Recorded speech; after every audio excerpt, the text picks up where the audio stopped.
Everybody, welcome to the Eddy Live Show. I'm here with my man Jason, and this guy's making the best bacon on the island, probably the best bacon I've ever had.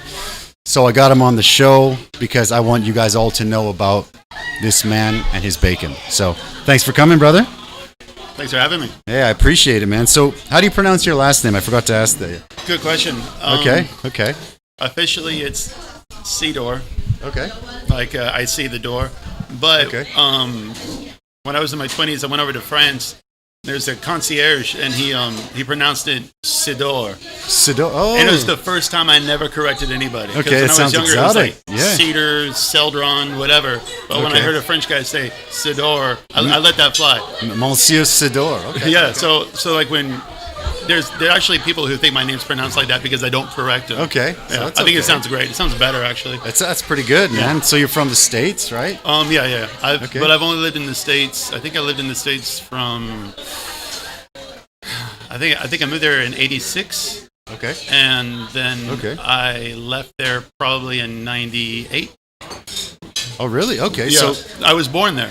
Okay, so you're okay. But I was an expat kid. Oh, so you got to travel all over the world? Yeah. So it's funny because like this neighborhood, it's a Taipei American School neighborhood. Okay. And I like to joke around with people here that if you wonder what your kids will turn out like, being expat brats. Okay. It's me. So this is I did not know that. Okay. Yeah. Full on. There's not a lot of info on you out there, man. I'll be honest. Well, it's hard to get a picture of you. I'll be honest. That's my choice. I know. Yeah. That's what I figured, but that's why I'm very happy that you're here, man. No, it's funny because you when you said you had the image ready for me. Yeah. That like, did he get one for my wife? Probably not. So which one did he have? And you chose one the of right three. one. That's one of the best ones. One of three online, right? Yeah, Exactly. You know, it's funny because some of the guests, you go on their Facebook page or you go on their Instagram, and it's just like there's thousands to choose from. Right, and I'm just like looking at yours. I'm like, okay. I don't do Instagram for that. Sure. I'm not sure why I did Instagram. I was on Facebook for a while. Okay. And then one of my friends down in Taiwan, he talked about some photos, like when I first moved to Taiwan, when I used to be into partying. And anyway, after he reminded me that these photos exist. Okay. I quit Facebook immediately. Okay. And I stayed off of social media until maybe 2.5 years ago.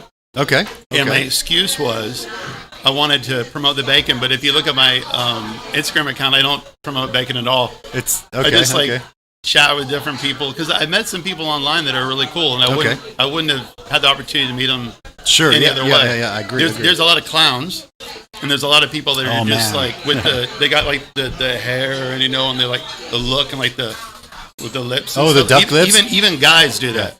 Yeah, I know. And I know a couple. Yeah. But I don't do that. The duck lip is a tough sell for me as well. Yeah. I can't pull it off. Some people can. I guess. I really want to promote stuff. Like that's my new goal is to be more business minded because I'm not good at that. Well, it's the last Wednesday of the year, right? Tomorrow's New Year's Eve. Yeah. Do you got any plans? Up in the mountains? Well, I was looking on Instagram and I follow the Taiwan CDC. Okay. And they strongly suggested that I party at home. Okay. So that sounds like a good idea. Yeah. But we're open and there's fireworks here, so let's not all do that. That's how many of your audience are from the States or Canada or elsewhere? We have quite a few. It's Taiwan one and then the States. So do they know like what's going on here? Like because it's not like you tested me before I came in here. No. It's we're super mellow over here. No, we're just chilling. I mean, I have a list of sort of questions and topics just in case the conversation. No, I mean regarding the coronavirus. The coronavirus. Because I don't know. They don't really. The people in the States, they always talk about Sweden. They talk about Korea or Japan. And I'm just like Taiwan. And we're doing much better, right? I mean, it's an amazing thing, man. I have to say Taiwan's done well. I know a lot of places with restaurants and stuff like that that did really poorly everywhere. And it's a nightmare. It's a nightmare, right? Yeah. How's it been for you? Has it affected you at all? Or? Yeah. It affects everybody, but probably similar to what happened to you, which was maybe last January. Okay. People started getting a little bit weird. Okay. And so there was but it's also kind of hard to tell because that decline is actually cyclical for normal Taiwan business. Okay. Like kind of the after New Year's and sure, Chinese no, New it Year's. is. It is. So Yeah, it it dips for us big time. So it dipped, and then it didn't correct. Okay. Like it should. Okay. And I started thinking because recently I've just been mainly selling to restaurants. Yeah, no, that's but I haven't been cultivating like the new clients or something, the or mail order and stuff like that because I'm a lazy guy. It's business is tough. Yeah, for sure. So we noticed that it didn't correct, and then I started thinking like I gotta come up with some other channels and stuff like that, and I was calling people trying to think about different products. Okay. And then when the government said that all the restaurants could go back to normal after like the limitation of maybe like the 50% capacity. Yeah, that's right. So I think it was in June 10th. I believe something like that. It went back up to where it should. Okay, good. Well, that's good. So it was kind of half a year, a bit lower. Yeah. Yeah, because I mean, I'm in Tianmu, so for us, summer is usually slow because most of the people this summer. This is different. This summer was fantastic. Best summer we've ever had. Yes. But usually, sort of these couple months are a bit slow, and they've been not fantastic. They've been okay. But usually, like after Chinese New Year to summer, that's when it's our busy time. So yeah, I'm looking forward to that. I mean, we did okay through the year. I mean, I know places that shut down. I know places all over the world that shut down, and we're here having wings, drinking beer. Yeah, we're lucky. We're very lucky. For most people, they're not going to get that. They don't understand. How lucky we are. But very lucky. Recently, I've been going online in my favorite restaurants back in the States. Sure. Okay. Particularly like in Seattle and Portland. Yeah. And buying T-shirts. That's fantastic, man. Because everybody needs that income the right now. The next time I come in here, I'll probably just like have a stack of T-shirts and just take them off to support the different restaurants. Let's do it. Sounds good. Because all of the restaurants, all my favorite restaurants are still in business. Well, that's good. And yeah, it's because they're really, really good at what they do. So when they got the limitations now, but they were able to be creative. Yeah. And do the takeout curbside and all that stuff, right? Whatever I think it's tough. takes. Yeah. I've seen a lot of articles of restaurants that were just 30, 40, 80-year restaurants that I mean, no restaurant can really shut down, no income for like, what has it been, 8 months or 10 months? I mean, nobody can do that. Well, I was honestly, it's crazy. I remember I was on the Skype with my dad telling him like, trying to encourage him about, to respect the virus and all that stuff. Sure, of course. And just saying like, it's tough just 2 weeks. You need 2 weeks, and after that you can just do whatever you want. Okay. Yeah, 2 weeks. That was great. 2 weeks, right? Yeah, exactly. and I was worried about restaurants that they couldn't survive 2 weeks. And I'm serious about that. No, for sure. My sister's a chef in Seattle. Yeah. How's this for the best timing of anybody ever doing anything? I think it was 2 years ago. Okay. She retired from being a chef. Okay. And she decided to work for Whole Foods. Okay. So business is booming for her. Okay. Yeah. Sure. That makes sense. But, that makes sense. The restaurants. A little bit of luck in there. Yeah, for sure. Timing is everything. But I was asking her about. I asked her, 2 years ago, maybe a year and a half. I said, like, would you ever consider opening your own place? She has the skills, right? Sure. She's managed restaurants. She said, absolutely not. Yeah. She's like, I know better. Seattle specifically. She said, nobody's making any money. And that's when she said nobody was making any money in like the greatest economy of all time, depending on who you ask. That's tough, man. Yeah. No, I think, before we keep going, I want to let everybody know it's going to be a great interview. We're going to have some wings. We're going to have some beers. If you're watching on Facebook or anywhere else, jump on over to YouTube, please. Subscribe to our channel on YouTube. We're going to cut off the Facebook now. Thank you, guys. We're going to keep going on YouTube, right? Cool. All right. Beautiful. So do you want to grab the first one, man? So what we do is we start from here and we go this way. Right now, it's just a basic buffalo. Cool. Nothing is going to be really spicy today. It's going to be kind of mellow, and it's just for munching. Just the basic, right? I was kind of funny. Like, if I'm ready to give a critique, I can't because it's a chicken wing. Okay, all chicken wings are wonderful. Yeah, I mean, yeah, I hope so.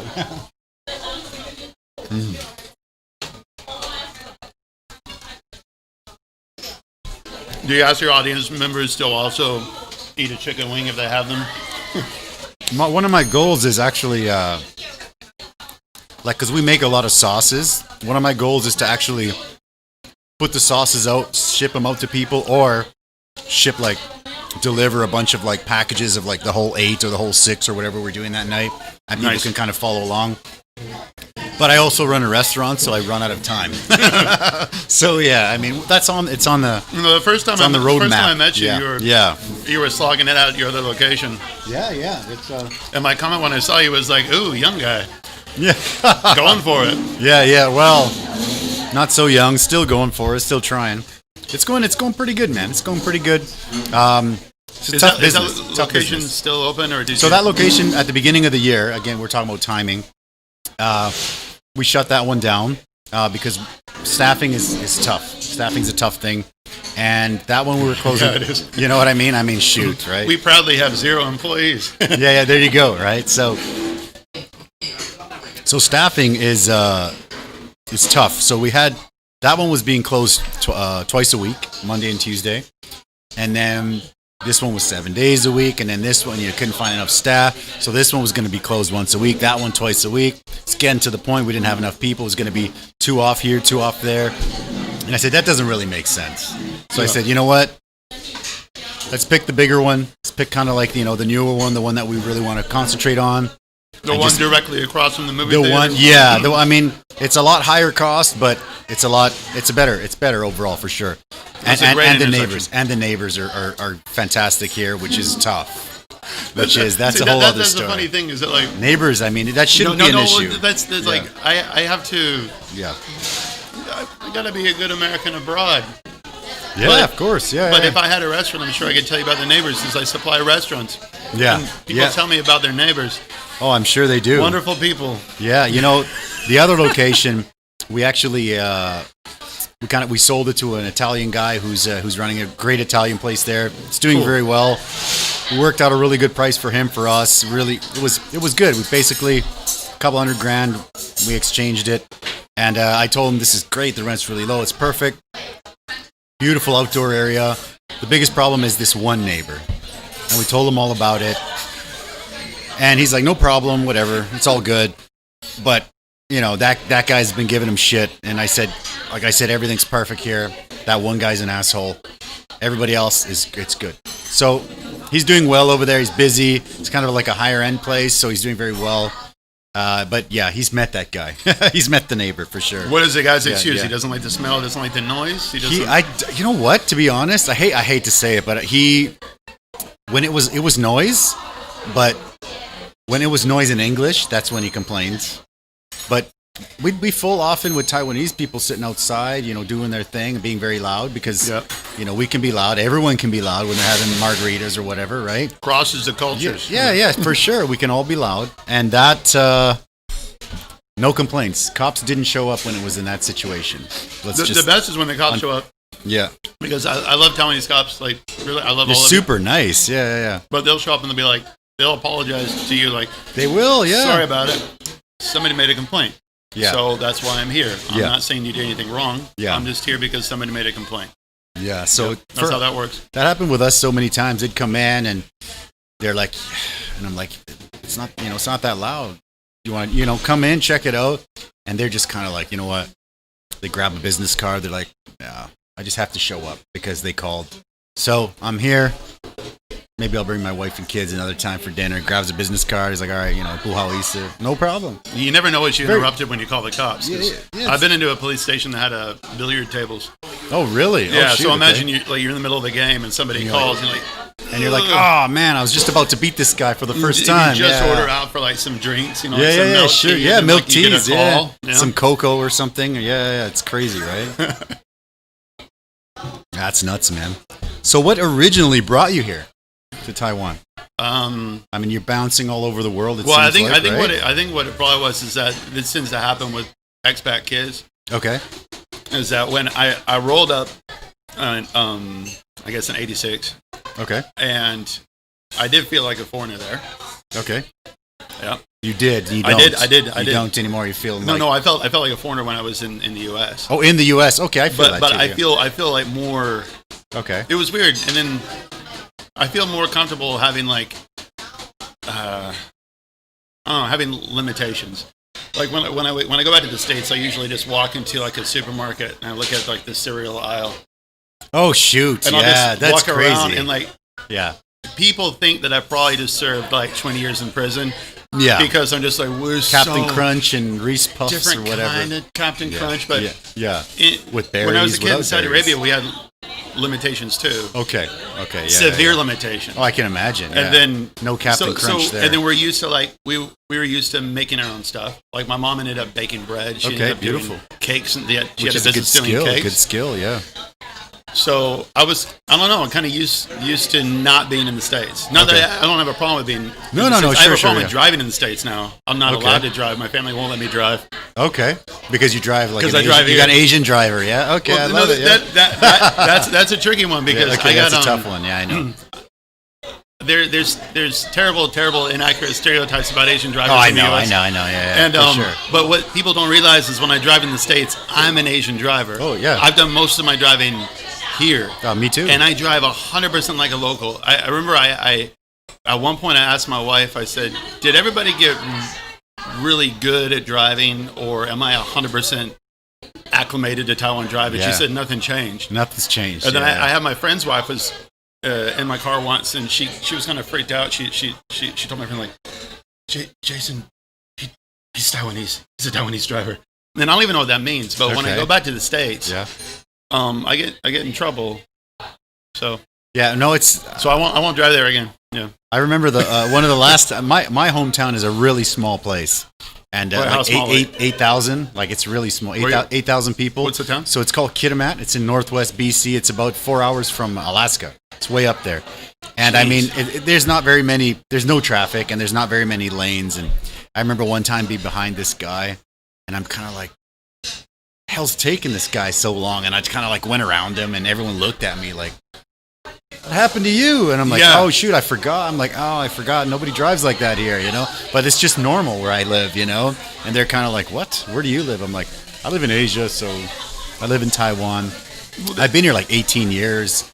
I've been here just a little longer than you. Yeah, so I'm really comfortable here. I love it here. Actually, when I go back home, it's the driving is maddeningly just it's so boring and peaceful. Yeah, that's true. It's really I can't handle it. It's I don't want to say I don't feel like I fit in, but it's definitely a different place than when I grew up. You go back, and I think it's the same, and we've changed, right? Like I go back and people are chatting about like the mill is going on strike, you know? Yeah, I'm like, what? Still? In like 2018 or whatever? The mill's going on strike. I'm like, you know what I mean? I'm like, that's what you guys are talking about. What kind of mill? That sounds awesome. Like there's paper mill or wood mill? There was a paper mill that there was a paper mill. It kept going on strike. I would go back just for a mill strike. Just for a mill strike. We want our 10 cents more an hour. I'm you know? not a scab. Yeah. It's just like, it's crazy. So no, that went on strike a few times, and then it shut down. What we have now is an aluminum factory, an aluminum smelting place, an aluminum smelter, I guess. It's called Rio Tinto. I mean, that's where my dad worked. My parents immigrated from Mexico there, and that's where I grew up. It's a nice little place, but it's you go back, and sometimes the conversations you have with your buddies at the bar, and you're just like, I have zero to contribute to this. Yeah. You know, I'm like, okay, cool. I'm like, man, get off your ass and do something. I've had that. I haven't been as nice to like my high school friends as I should be. I'm not as social as I should be. Okay. Mostly I just. Well, I gathered that by 3 pictures on the internet of you, right? Well, I hang out with my friends who come and visited me. Okay. You know what I mean? Like other people I kind of lost track with. It's hard for sure. Yeah. And before I moved here, I did my internship in Hawaii. So I was thinking about saying Hawaii, and Hawaii is awesome. What kind of an internship? Like from cooking school. Cooking school, yeah, right? Okay. That was it says like on my internet stuff that I know I've got. No, but I'm a Le Cordon Bleu guy. Yeah. But that's the only reason I am is because they bought my school. Oh, okay. I'm a proud graduate of Western Culinary Institute. Okay, beauty. And then this larger corporation came in and they came in and scooped it up and changed nothing. Okay. I mean, people talk about different cooking schools and how changed the logo. Well, one's good, right? one's not as good, but like you all study the same thing. You study French cuisine, you study Escoffier. Okay. And that's it. My sister went to the super one, the Culinary Institute of America. Okay. Yeah. Okay. Yeah. So well, she's better than me. Outside of America, even in Canada, I don't know any. The Cordon Bleu everyone knows, but the other ones I don't really know. So I mean, I have no idea. Yeah. Well, the only ones and that's another thing is that like when people like to throw around the word passion, like sure. what you know, like the sure, passion, sure, the passion. Like if somebody accuses me of having passion for cooking, I'll accept it. Okay. But the reason why I went to cooking school is because I had no viable skills. Okay. And as a snowboarder, I fell in love with blackcomb. Okay. I went there for the first time when I was, I think, between junior high school and high school. Okay. I went to Craig Kelly's Snowboard Camp of Champions, and that's a big deal to probably about one of your viewers. Okay. Because Craig Kelly was a god. He's okay. Like the best, greatest snowboarder of the time. Okay. And I went up there, and I just thought it was the best spot ever. And I figured, how can I live there? And I did some research, and it's like, if you can cook, you could live there. Okay. And that was the plan. That's the reason why I went to cooking school. Okay. It wasn't because of passion. It wasn't because I was at my mother's apron strings and she would teach me how to cook. She didn't teach me how to cook until I asked. I didn't ask until I was about maybe 15 to 16. Yeah. That's normal for sure. Yeah, that's pretty cool. It's not good for the story, though. Yeah. No. Yeah, of course. You're supposed to be like a 5-year-old, you know. Yes. Rolling the gnocchi. Yeah, exactly. No, I didn't do any of that. No. Yeah, for sure. No, okay, well. Mom cooked. And she probably appreciated the quiet time. Okay. To be away from the kids. Okay, well, so your mom, my mom is the head chef. Like she worked at a hospital cafeteria, but she's an amazing cook. Awesome. She taught us all the Mexican stuff. And she would cook all day and then come home and cook again. And so that reason I kind of started was like, well, let's help out mom, you know, a little bit. I remember one day, because we always made tortillas, right? And mom always did. And one day she kind of, you know, she was making the food and she bought some frozen tortillas on the way from home, you know, from work, sorry. These pack of frozen tortillas. And she kind of didn't say nothing. She puts them out and everyone was like, the hell is this? What is this? You know, she's like, oh, you know, pulls out the bag. She's like, you know, I had to, long day. I didn't have time to make tortillas. And we're like, okay, well, you got to show us how we need to fix this because this is. Were you guys rolling or were you pressing? Yeah, pressing, pressing. For corn, you press, and then for flour is rolling, right? But it's like, yeah, they're pretty bad. The frozen ones are like those frozen ones that sit there. They're all freezer burnt. Yeah. I mean, they don't really have them here too much. Yeah, there was. I won't pretty bad. Name names, but there was a store here that used to bring in some really nice freezer burn products. They're no longer in business. I know exactly who you're talking about. Yeah, but I love those people, and that's how I would get a Reese's peanut butter cup if I needed for sure. One. Sometimes you'd be like yellow Gatorade. Mac and cheese, Pop Tarts. Once in a while, you'd be like, tahini. it's $15 US or something. Exactly, it's like 500 NT for a pack of Pop Tarts, or and you paid it 800. And man, I remember going back home, and then exactly same feeling. You see the wall of cereals and mac and cheese and chunky soup or whatever, and you're like, wow, so much choice. And it's so cheap. Here, you go to an import store. Back in the day before, I mean, it's still now, but back in the day, there'd be so few import stores, and you'd go in there, have their wall of, beef jerkies and stuff, and they were $20 US for a little pack, and you're just and it's half the time they were expired. Oh yeah. And I'm just I'm still gonna eat it. Expiration is only a suggestion. It's an arbitrary number. They don't do their research. It's true. Yeah. So I'm still gonna eat it. Everything you'd buy $5 boxes of mac and cheese. And it'd be 25 cents in Canada. It took me a long time for me not to crave anything. Sure. But I'm kind of most of them know that. But I had one of my surfing buddies busted out these tortilla chips. Okay. That were I forgot what the brand was, but it was somewhere in California. Okay. And they tasted like those ones that you get with the that plastic wireframe basket on the wax paper that you get in most. Okay. It's kind of an oily sheen on them. Okay. Yeah, I had to eat those up. And then just get a memory. Yeah, sure. That's funny. Hey, man, what's up?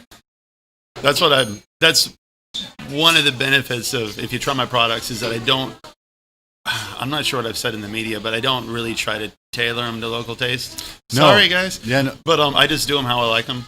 But with that said, I've been here for so long, and I've been overseas for so long that I do have I have to have a different taste. For sure. Than whatever people. For sure. The whole idea of an American is ridiculous because people from different states are totally different kind of people. Exactly. So let's pull up a picture of someone. Check that out. Oh, I found some good pictures for you, man. I got lots of photos, man. That's that. You can tell. Look at the caramelization on the outside. It's fantastic. Yeah. So that Are you still doing the maple or Yeah, what? Yeah, you are. Well, Okay, you know Jesse out at Sprout. Oh, sure. Yeah, I kind of got to have a deal with her. Okay. I do maple for her. Oh, okay, like For exclusively Sprout. type deal or what? Well, I don't really want to do that much for other restaurants. Okay, yeah. No, okay, you can yeah. still get it. You just got to Okay, ask for it. But as far as okay. supplying restaurants, Okay. if it's too much quantity, I don't do it. The reason why is that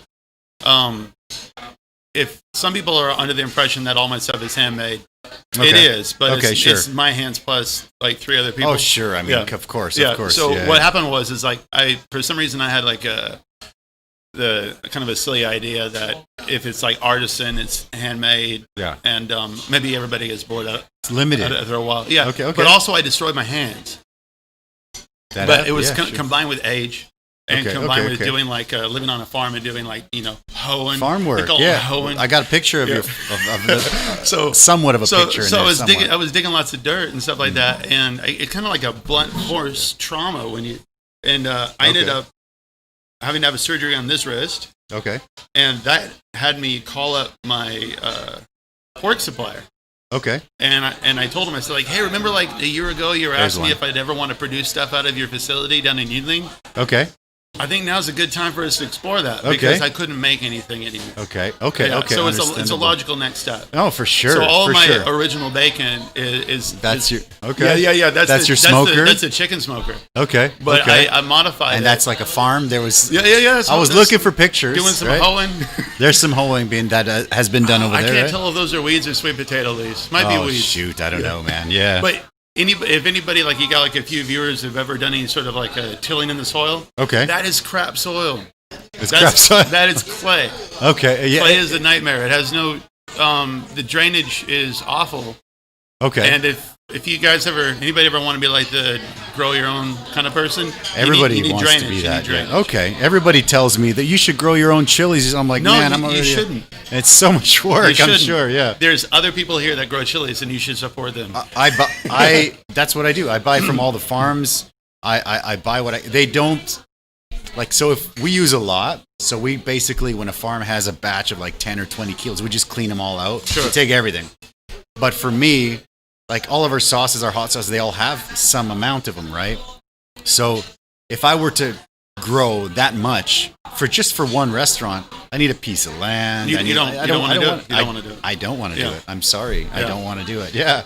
Yeah. Well, I'm happy that you agree with me. Yeah. What you want to do is like if you guys ever want to grow anything and sell it, you want to sell like get a seed, grow it to about that big, and then sell it to some other sucker. I mean customer. Okay. Those things die. Plants die. It's really a nightmare trying to grow your own food. I can imagine. When we moved up there, I'll get back up for the Taiwan crowd. Okay. The first batch I made was on a scooter about 3 minutes from here. Okay. I was in a rooftop apartment over by the baseball stadium. Yeah. And no one complained about smoke. Well, not really. We didn't do that. We didn't do that much. Okay. There was That's great. I mean, yeah. I have like two little angels, that help me along the way, help me get started, which is just with inspiration. Okay.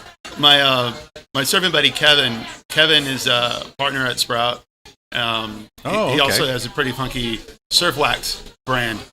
Okay. Called Beetle Nut Surf Wax. It's that's cool. Sold in Beetle Nut boxes. Good name. I'll have him bring you some. That's cool. They're pretty cool. And, that's very cool. Okay. He knew that I'm kind of a perfectionist. And I was like waiting until it was just perfect. And he grabbed some, or I think he told Jesse at Sprout about it. Sure. And so that was your first customer, kind of? It was her and Jimmy at Willamula were like kind of tied for being first. I honestly don't remember who was first. Okay. But because I figured like, wow, people like it, I think I could kind of make something of this. Sure, okay. That inspired me to move to the mountains because there was no way I could smoke. Sure. I wanted to move somewhere where nobody would care about the smoke. Beautiful. Let's grab the next one. Where I live, nobody cares about the smoke. That's fantastic. This is a honey chipotle. This is a honey chipotle. Yeah. Do you want to do all these sauces as like a product in stores? We do sell them. We do have them all. We do bottle them and stuff. But again, it's you still need people. You still need hands, right, to do all the work, right? So, I mean, we've got enough people. When the restaurant's busy, people are like, "Hey, I want Like we make the tortillas, the flour, the corn. We grind our corn. We do everything. Oh, but it's good. I might have to get some of that mozzarella right now. Yeah, for sure. Yeah. Awesome. It's good, but it's also like, like when we want to, another restaurant needs 30 kilos. It's like, it's a lot. It's a lot of work, right? Because it's then I need I need to pay someone overtime, or I got to come in and do it, or I got to hire a new person. It's kind of like, it's crazy. It's crazy. I should be told. They can say, you should just hire somebody else just to do it all the time. I get a lot of that. You should just. Yeah. Things are so easy when you just say, you should just start your own brand and get them on all the different stores. It's really easy. Yeah, it's super easy, right? Yeah. And those are usually the people that have zero business experience, right? Well, somehow got money. Yeah. Well, yeah. I've been you should just a lot. No, that's true. I get a lot of that. I get that with the podcast. You should do this. This is what you should do. And then I have a friend of mine. I don't know if he's watching. That was great, by the way. Thanks, man. I have a friend of mine. I don't know if he's watching. He does videos and stuff outside. He uses his cell phone, which is fine. Everyone uses it. That's fine. But he's giving me shit about my audio. I'm like, what? I'm like, use your cell phone. What are you talking about? I mean, this is originally we have a karaoke night here. Awesome. So basically I got that plugged into the computer and it's all set up now. It was a learning curve like this to get all the freaking audio and video and all that crap done. No, it's decent. I had an audio video career for 10 years. And I still had no idea what I was doing. Well, tell me about that, man. I remember you were talking about quitting editing. Quitting editing. I'm trying to be good with my posture. Okay. This is one of the reasons why I quit. Is because there's a couple of reasons. One of the reasons is the equipment race. Okay. When I started, we only had a what they call standard definition. Okay. And what they had at the time was the 4:3 aspect ratio before everybody went widescreen crazy. Sure. Okay, I remember that. Yeah. And there were DV tapes and actual tape cassettes and stuff like that. But then it's every 3 or 4 years, the resolution would get better. And then you need to get a better computer. And then you need to get a better camera. Then you need to get a better computer and better camera. That's true. Then drones came out. And I ended up getting really heavily into editing. Okay. And I was self-taught. I was really slow. Yeah. And meticulous and kind of want everything perfect. And nobody appreciates editing at all. Editing is well, they call it the invisible art. If you do it right, people just think they're watching this thing and they have these feelings. Yeah. But they don't see what you did. If they don't see what you did, you're doing it right. Yeah. So if no one says anything, it's right. It's right. Yeah. So I was doing my last thing that I did that was my project was, you guys are gonna laugh at this too, so you probably never heard of it in Taiwan. Actually, anywhere. If you go to YouTube, you can find U-turn. U-turn. Just the letter U, then the word turn. U-turn. Okay. You have it up. Is it still up? Yeah. Yeah. It's I'll definitely anywhere. check it out. And it's a car show because I thought I was so. Before I learned why some TV shows in Taiwan are kind of not my cup of tea. Okay. I wanted to see if I could do one better than a local show. Sure. With no budget at all. Sorry, I need it because no one's looking at these guys. They're trying to pay their bill. I got a bell there to be look up. Yeah. Okay. Sorry. Yeah. Anyway, I wanted to see if I could do something that could. It's okay. Compete. You guys can come up. No problem. It's all good. That could compete with the television show over here. Okay. Sure. Just with me and actually that guy Kevin who does the surf wax now. Okay. And he just came over here. He was learning Chinese. Okay. And he was going to be my host with his interesting Chinese. Sure. And we did a car show. We would find people, have them introduce their cars. Really? And we would do speed runs. Everybody loves their cars too, right? They do. And we did some speed runs. We did some kind of dangerous driving situations. Oh shoot! Oh, that kind of speed run. Well, okay. And eventually we evolved into only filming speed runs down at Dapongwan. Dapongwan is the racetrack down. If you take the number 3 freeway all the way to the south of Taiwan, there's a racetrack right That's there. why I don't know. Okay. Yeah, because I'm it's past. Is it past Yuanshan? No. That's okay. Anyway, so is it past Maji Square? If it is, then I can't remember how many. 10 years. I can't remember how many episodes we did, but I did it wrong. I did a YouTube show that had high production values, and I did all editing myself. And I got help from GoPro Taiwan. Thank you, GoPro Taiwan. GoPro Taiwan. That's cool. Yeah. Okay. And they gave me cameras to use, and I would. Interesting. We would go out to Dapon One and put like 8 cameras on the car. That's pretty cool. Yeah. Wow, okay. But then I would have to edit. But the editing of the 8 cameras. 8 different cameras, and then different audio streams and stuff like that. Okay, yeah, that's and then tough. My patient wife would have the dead cat microphone. Oh, really? Yeah, sure. Like the shotgun like, with the dead cat. The Ferrari would come by and we just do like that. Yeah, we did all that stuff. And I learned that every Hollywood movie that you've ever seen that has like a car chase, they didn't record that audio on that's really okay. That's all done in a closed garage, and they put it on a dyno machine. Okay. And they go through all the gears, and then you buy that. You can just say like, I want buy the audio. Yeah, I want like it was a '96 Supra or whatever. Really? Oh my gosh. Yeah, you can't. Come on, it's like there's too much. Oh yeah, wind. of course. Yeah. So you well, that makes sense passes. now. I never even thought about that. Well, I didn't think about that until it was at the until track. you had to do it. Yeah, you're like shit. Like okay, that doesn't work. Got to be an easier way. Yeah. You can't mic the outside of a car. It just sounds like wind. Sure. Yeah. That's crazy. Oh, okay. Yeah. Yeah. So I did that whole thing, and then eventually, I was having a neck pain. Okay. And I went to see a doctor, and they said, like, are you at your computer? And it's not like I'm the only person who's at my computer with neck pain. Yeah, no. And I could have totally kept the party going with video if I would have just had better posture and a better chair. Okay. You know what I mean? Like, because my wife's over there, and she's a yoga teacher. And she's shoot. Okay. You're going to act like there's a string on top of your head. Yeah, exactly. Like that. Yeah, that makes sense. Okay. But I figured video ended up being more of an addiction. And I should say the reason why I really got into it is because I was filming. I got my dad also did some documentary stuff. Okay. And he let me borrow his small DV camera from the late 90s. Okay. And because I think he knew that I would kind of get addicted to it. And then I brought it on some different surf trips. And do you know David Frazier? He's an urban nomad.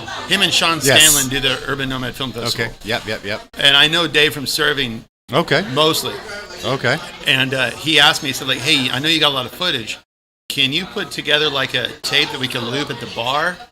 Okay. And then I talked to my surfing buddy, this guy named Clayton. He runs Quicksilver now.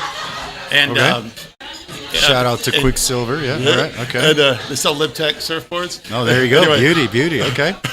Merch. No, yeah. And my friend Clayton said, like, can we enter the contest? Can we enter the Urban Nomad Film Festival? Okay. And Clayton had, at that time, he had far more experience, like, writing a narrative. He went to school. He took classes in film and all that stuff. Okay. So he wrote a script.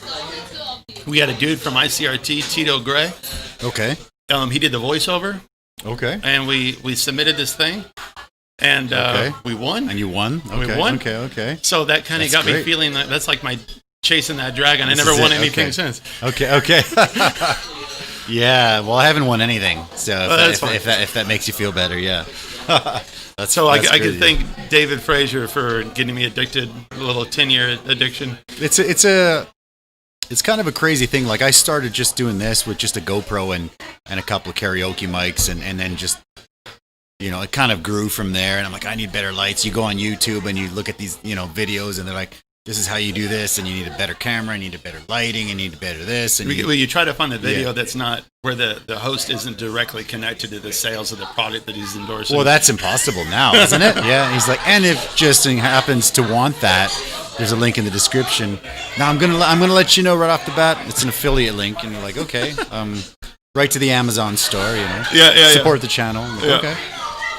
Yeah, it's hard to know what to buy when you got those people doing the unboxing stuff. But whatever. Yeah, for sure. I have a friend that you should interview at some point. His name is Luke.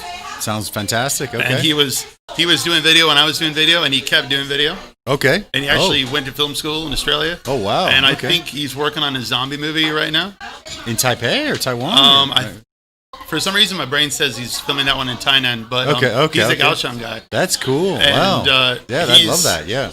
Well, if you have him on, I want to be on next to him just because he's fun to hang out with. We'll do a three-person show. Actually, next month, I'm gonna have. We're gonna try one out with 3 people. Cool. See how it goes. Yeah, it'll be good. Yeah. I mean, I'm a big Rogan fan. I think you're a Rogan fan, right? I have to be. Yeah. Everybody's a huge Rogan. I was with. Yeah. I've been with Rogan since the first sponsor. Okay. If you remember what that was. Okay. Yeah. God, well, man, you're a bigger Rogan No, fan I than mean, okay. it's not inappropriate for all audience sponsor. Well, I'm not sure if I found him at that stage and I went back and listened to him, or if I actually don't remember when I started listening to him, but I actually enjoyed, it sounds lame to say, his earlier stuff when he had Brian Redband there. Yeah, no, I think he's got some really, I sometimes when I'm like discouraged, you know, he always says, and I'll go back and watch a little bit of episode 1, and it's really bad, and I'm like, okay. But those other episodes are really good. No, but the ones in the middle are great, though. They're great. Yeah, because they used to have like the Ancient Aliens guy on and stuff like that. No, it's fun. You know, I enjoy it, and I think I get a huge amount of the info that I have out of Rogan stuff, like intermittent fasting info and all that stuff. And you want to take a deep dive on nutrition. Yeah, so it's kind of like, I mean, it's pretty cool. It's pretty cool. I love the Rogan stuff. It's because of Rogan that I went on a carnivore diet. Did you try the? Two years ago. Okay. They had the guy Sean Baker. And how did that work out? I felt great. I did 45 days of only animal products. Okay. And I felt amazing. Really? Yeah. No shit. Okay. Okay. And then you stopped eventually. Well, I mean, because I stopped, but the reason why is I like other foods and I supply restaurants and I couldn't go to any of my restaurants that I supplied. Okay, sure. And my first meal was at I got to say the name right, Gun. Okay. You know that restaurant? Yeah. I don't know, but they're good name. Michelin recognized restaurant in Taipei City. They were one of my first customers. Okay. And I had my first meal at their place after I went off of it. Okay. And they said, like, so what did you think of the food? I said, like, that was easily the best meal I've ever had in my life. But I've only been eating meat for 45 days. Okay. You know what I mean? So, like, their food's vibrant anyway. So you felt good, though, just on meat? Oh, as far as meat goes, I never felt better. Really? That's There's a couple of menus of some places you're in, right? Oh, Tame Fox. Hey, Tame Fox. Yeah, there you go. Shout out to these guys, It's always cool to see. I actually found your stuff from Sprout as well. Cool. Yeah. Cool. Because, you go in, and we know Jesse, and I love the food and stuff. We go in there, and I would like, there was some kind of an upgrade for bacon, and I love bacon, and there's no good bacon in Taiwan. Well, there wasn't. There's not really any good bacon around, so I'm like, okay. So I upgraded. I'm like, well, what is this? And I had that. I'm like, I'm going to write that name down, and I'm going to start Googling it, and I'm going to order some of that. Yeah, so. My Canadian customers, they didn't like the maple cure more. Oh, that's crazy. Yeah. I thought that was gone because the last time I messaged, I was like, what do you got right now? And it was just, it wasn't on there. And I'm like, oh, shit, that's gone? Yeah. Okay, so next time I'll be it's still really good without it. I'm probably only doing six bellies of maple a week on average. Okay. Yeah. No, it's... The reason why I don't do maple at the place where I get my stuff done is because I haven't found a cost-effective way to do the maple, because the way I saw that video of you with that really nice Costco syrup, right? That Costco, it's really good. That's great syrup. Yeah, it is. That's great syrup. But it's not cheap. It's frustrating because it's not cheap. Yeah. In North America, for curing, you do not use that. You do not use that. You're going to use the lowest grade that has the same flavor. It just has some aesthetic differences and stuff like that. And here it's not available. It's not available. That's what happens with us too. I mean, one of our complaints is, sometimes people will be like, oh, it's cheaper to get tacos in Mexico. I'm like, well, of course it is. It's so cheap. It's like 10-cent tacos in Mexico. It's like, if you can see my temperature. If you can see my temperature rise a bit right now, it's just like do you read your Yelp reviews? Do you do that? Yeah. Well, I do read them all, and we do get we get good reviews and we get shitty reviews. I mean, I think that's normal. And sometimes when you get a shitty review, they still hurt a bit. They still hurt. I mean, it's been 14 years. But you still remember the ones that are like really bad, and you're like, really? Don't give them fuel. Yeah. No, I don't say anything about them. But my favorite restaurants are, when I go back to the States, are all pretty much in Portland, Oregon. Okay. And this is the cool thing about this here. Okay. Is that before nobody knew where Portland was, and now everybody in Taiwan knows where Portland is because we have the parades with the fireworks. No, they had all the protests. Okay. Oh, that's right. Yeah, sure. So everybody knows Portland right now. Well, Portland, I knew from it's supposed to be like craft beer heaven. Yeah. It was amazing, like one of the original amazing towns. Craft beer, right? Yeah. That's what everybody raves about, the craft beer. Yeah. But what I would do is I would go to these restaurants. Mm-hmm. Yeah. And on the way, when we were driving, my family and I would be driving down there to Portland, and I'd be reading the Yelp, like the 1-star reviews. I love them. they're entertaining at least. As long as they're not for you. It's no, but I like to read them because you'll read them. They'll be like, well, the food was fine. Of course, the food was fine, but that's not why I'm giving this 1 star. The reason why is because of the host. Yeah, and I'm reading these, just cracking up my whole family in the car because these people have mental illness. And my favorite one is the one that you said, like, well, I could just make it at home for cheaper. It's like, no shit. Yeah, no shit. Like, exactly. Yeah. But the real test is can you open up a restaurant, retain staff, and make a profit while selling that thing at whatever price you think is suitable? Exactly. You can't. I mean, there's a lot of places that pop up here and there, and like, oh, there's a new taco place. You better. People like to tell you better all the time. All the time. There's a new guy selling bacon. You better check him out. No. I was surfing out in Elon, and there was a guy come to me and said, like, hey, there's a guy in Elon, and he's cheaper. He's making bacon. He's selling to restaurants in Taipei. They're like waiting for a reaction. I said, like, cool, 23 million people. Like, it's like sweet.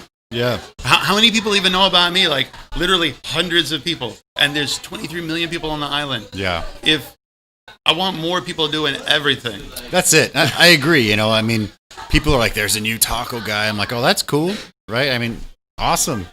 Maybe I've even had a couple of not to mention Mexican I didn't restaurant invent guys. Bacon, by the way. So well, that's the thing. Yeah. He's exactly right. That bastard. Why is he doing like, how bacon? dare he? Like it's a weird mindset. I have to say that before I had your bacon, I didn't really eat much bacon in Taiwan because once in a while Costco would have a decent one.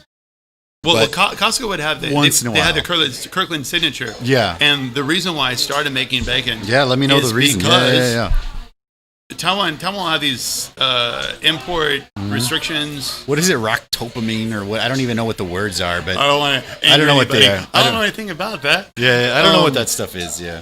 I already get people ask me about that when I go hang out at the pool with these. I hang out with these guys. They're all like 60 plus.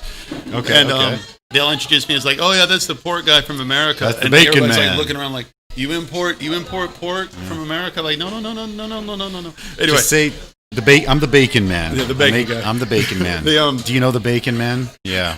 So the reason why is because there was a restriction and Costco stopped bringing it over. Okay. So I thought like, well, I went to cooking school. I can go ahead and try to make some. How difficult was it to crack that code? Because your bacon, like I said, it's the best. Thank you. It's the best I've had. I mean, even in Canada, it's not version everywhere 1. I've gone. Yeah. Oh no, for sure. The first we started with a stand, and when we were practicing to open the stand, some of the food, like we already paid the deposit, and some of the food, I was like, oh my god, what are we doing? Like we already paid the deposit, so we gotta get it better. Yeah. No, it's the best. It's the best. Not just here. It's the best I've had for sure. Thank you. Yeah. No, it's I like to say it's the Cadillac of bacons, man. It's the Cadillac of bacons. One of the reasons is that I can do it old style. I can do it the old style way. And that's what I think maybe people grew up with better quality. It sounds terrible to say, but people grew up with actually some better quality foods than are available now. It's not so much processed everything. There's a lot of processed everything. That's the truth. Yeah. My food is technically processed, but we try to minimally process it. Of course, yeah. And the cool thing about starting to do work in the Yinling facility is that there's a food scientist there, and we could do the least amount of curing possible. That's we really get to tweak the numbers. Is that there's a picture on your website of like a truck, like a big delivery? Yeah. Oh, that's definitely not our truck. Check that out. Boom. Yeah. That's what is that pig thing on the left? That thing looks cool as hell. I think it's I don't know what it is. Artwork commissioned by the guy who owns the facility. Okay. Because I was like, is that the smoker that he's using at like the facility? No, it's just artwork. The meat on the forehead. It's great. Okay. I didn't even notice that. That place is down in Yinling. Okay. And if people in Taiwan don't know, most people don't know. That's where most of your food, not most, but a lot of your food comes from Yinling. Okay. And it's a better climate for growing all sorts of food. Okay. And there's not really any tourist attractions, so most people don't go there. Yeah, to be honest, I've never been there. It's when I roll up like to the local convenience stores, like. Whitey, why is Whitey here? Why is this guy here? That's funny. But the way that I found that place is that we were on some TV show, and there was a lady. Is it the one you were smoking on? There's like a YouTube. Yeah. There's a lady who saw that. Okay. And she ordered her husband like find that man. Yeah, that guy's on Ujisan, the mountain, Five Finger Mountain. That guy's up there. You should go talk to him. Okay. And the guy came to the house. He bought some bacon from us, and he said, you know, I think he said my nephew is running a facility down in Yunlin. You should check him out. And most of every experience I've had in Taiwan is like that. I just meet somebody. Taiwan's great, yeah. I call it cozy, you know. Yeah. But maybe you got the same experience. Like, no, it's great. I love it. I get hooked up like that all the time. So literally, his mother, this guy's mother, was at the old folks' home that's about 5 minutes away from my house. Oh, so he was up there visiting her, and so that's how I met him. Yeah. So we owe a lot to Jack, and he hooked me with those guys, and we've had a really good relationship for a few years now. That's kind of one of the reasons, you know, that I'm doing this podcast, right? Because we have a lot of, with the restaurant, you get to meet, like, you got students, and you got professional MMA fighters, and you got the bacon man, you know, and then you've got, like, CEO of Gogoros, and you got, like, it's just you like, talked to the CEO it's of just Gogoro? Like the CFO of a Gogoro comes here. Such a good product. It's fantastic. That's how we got here tonight. Gogoro's fantastic. Yes. Like a good friend of mine. They're just, everybody comes down, and some of the, you don't even know. Like, some of the people, they come and they're just so, like, mellow. And then, like, there's another guy, I don't know if he's watching, his name's Ben Thompson. He's like, he's an American analyst, and he's got his own, like, paid podcast. And he's apparently, he's an incredible guy. And he's been coming for years, you know, and he's so chill. He doesn't chat that much. And I have a friend of mine. You're going to get that win. Yeah, get in there, dude. Yeah, go on. You got that last one in there. Yeah. So basically, he's telling me the story of this guy, Ben Thompson, blah, blah, blah. You know, he started, you know, living in Banqiao, and now he's created this podcast, and he's on the Apple. He's like one of Apple's go-to guys, and he's on Apple's podcast, and he's just like, he's all over the place. He's doing fantastic in the business world, and he really knows his product, and he's just like, he's a super fan of this guy. And I'm like, okay, that's cool. And then, like, my phone buzzes, and it's just like, you know, 4 people, 6 o'clock. And it's him, right? I'm like,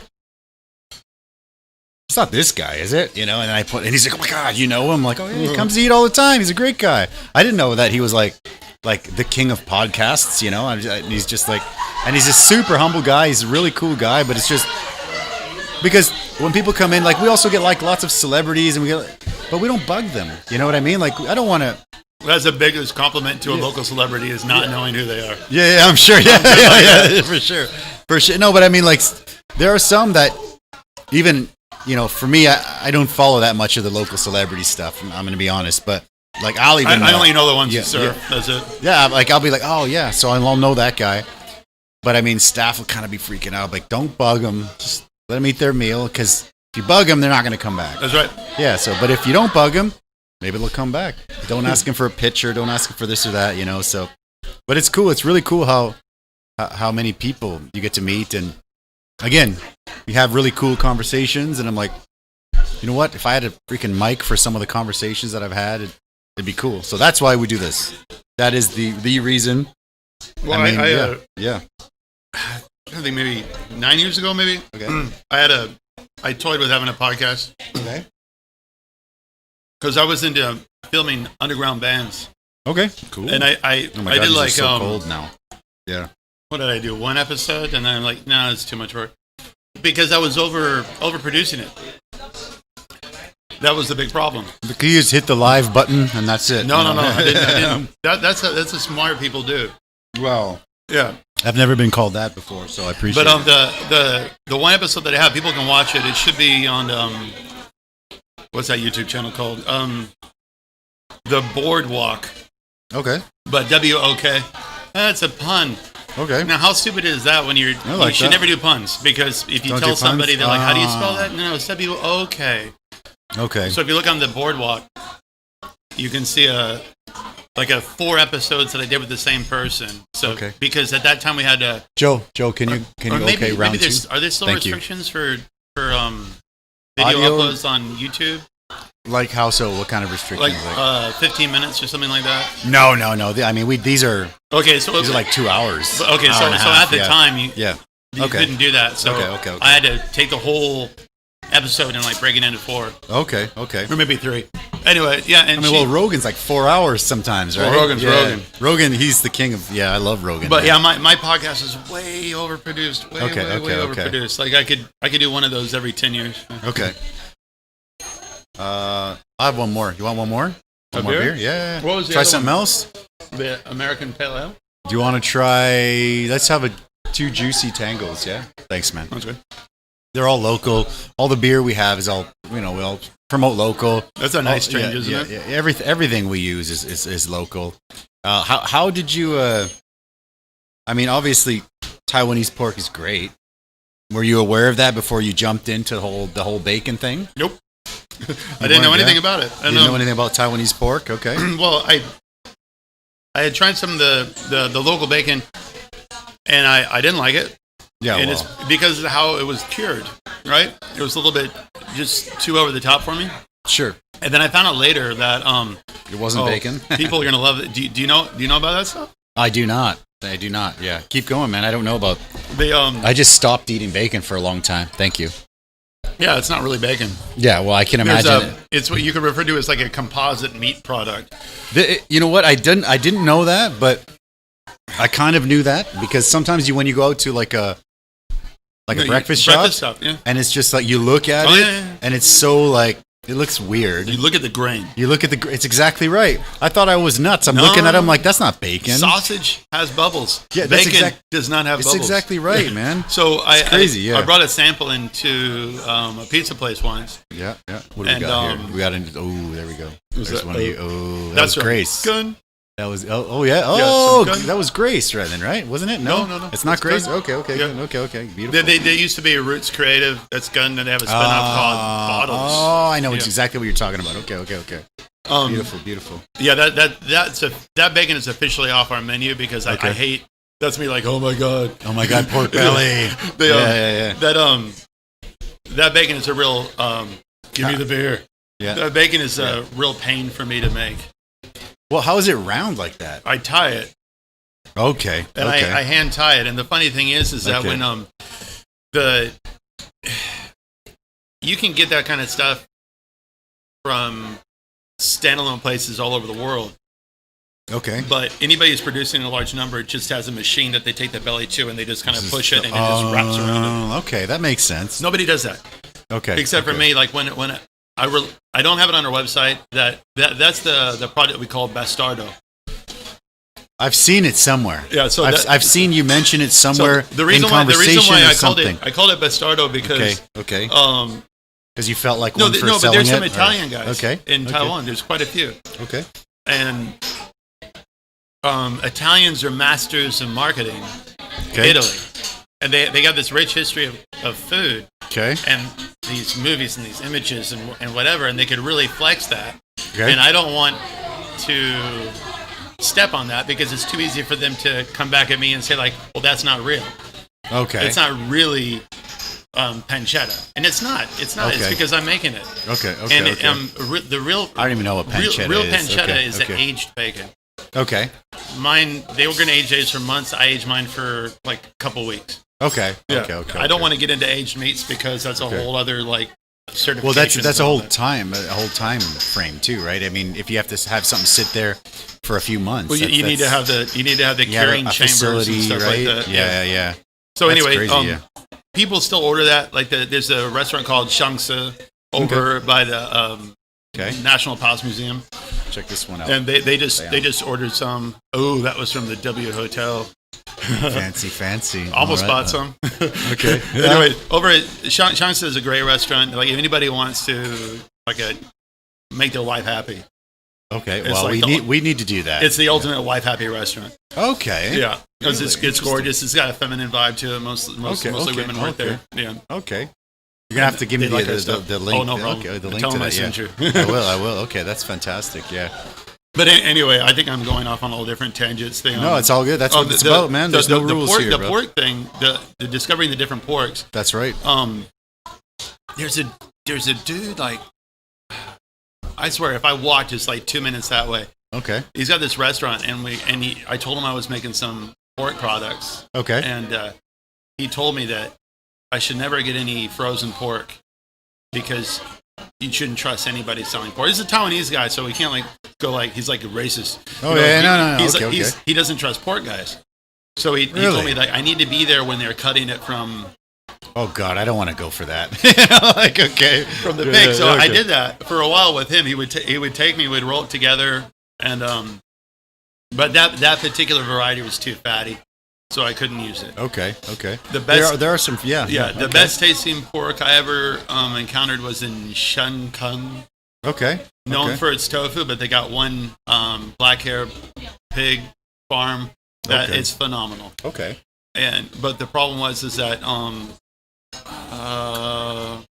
maybe the traceability and the certificates weren't all that they should be. Okay. Well, understandable. But phenomenal. But yeah, okay. And so, like I said, Uncle Jack came by, and that's how we ended up using the pork that we use now. Also, briefly used a place called like Lotus Farms in Hualien. Great. So you've tried a lot of the pork on the island. That's great. Okay. Yeah, and it all the flavor depends on the breed of the pig and also what they feed the pig. I know the one in Shenkeng they were feeding it what they call pun, the pig slop. Yeah. Sure. And the place that we use it does like a different kind of feed. Okay. Well, that makes sense. Yeah. I saw there was a. Let me see if I can put that up. Bam. Like, check that out. I saw this on your website, right? And it was talking about storage and handling. And when someone like me reads that, it's like you can see that there's a passion that this guy cares about the food. This guy cares about his bacon. I care about the customer. You don't want them to have a crappy. Okay. But I mean, like I'm looking at that and I'm like, this is somebody that actually cares. You know what I mean? It's good. I think it's great. Well, I had to cyber stalk you before you came on the show. No Sorry. That's the best kind of stalking. Yeah. I thought that was a straw, by the way. Oh my God! Everybody does. Every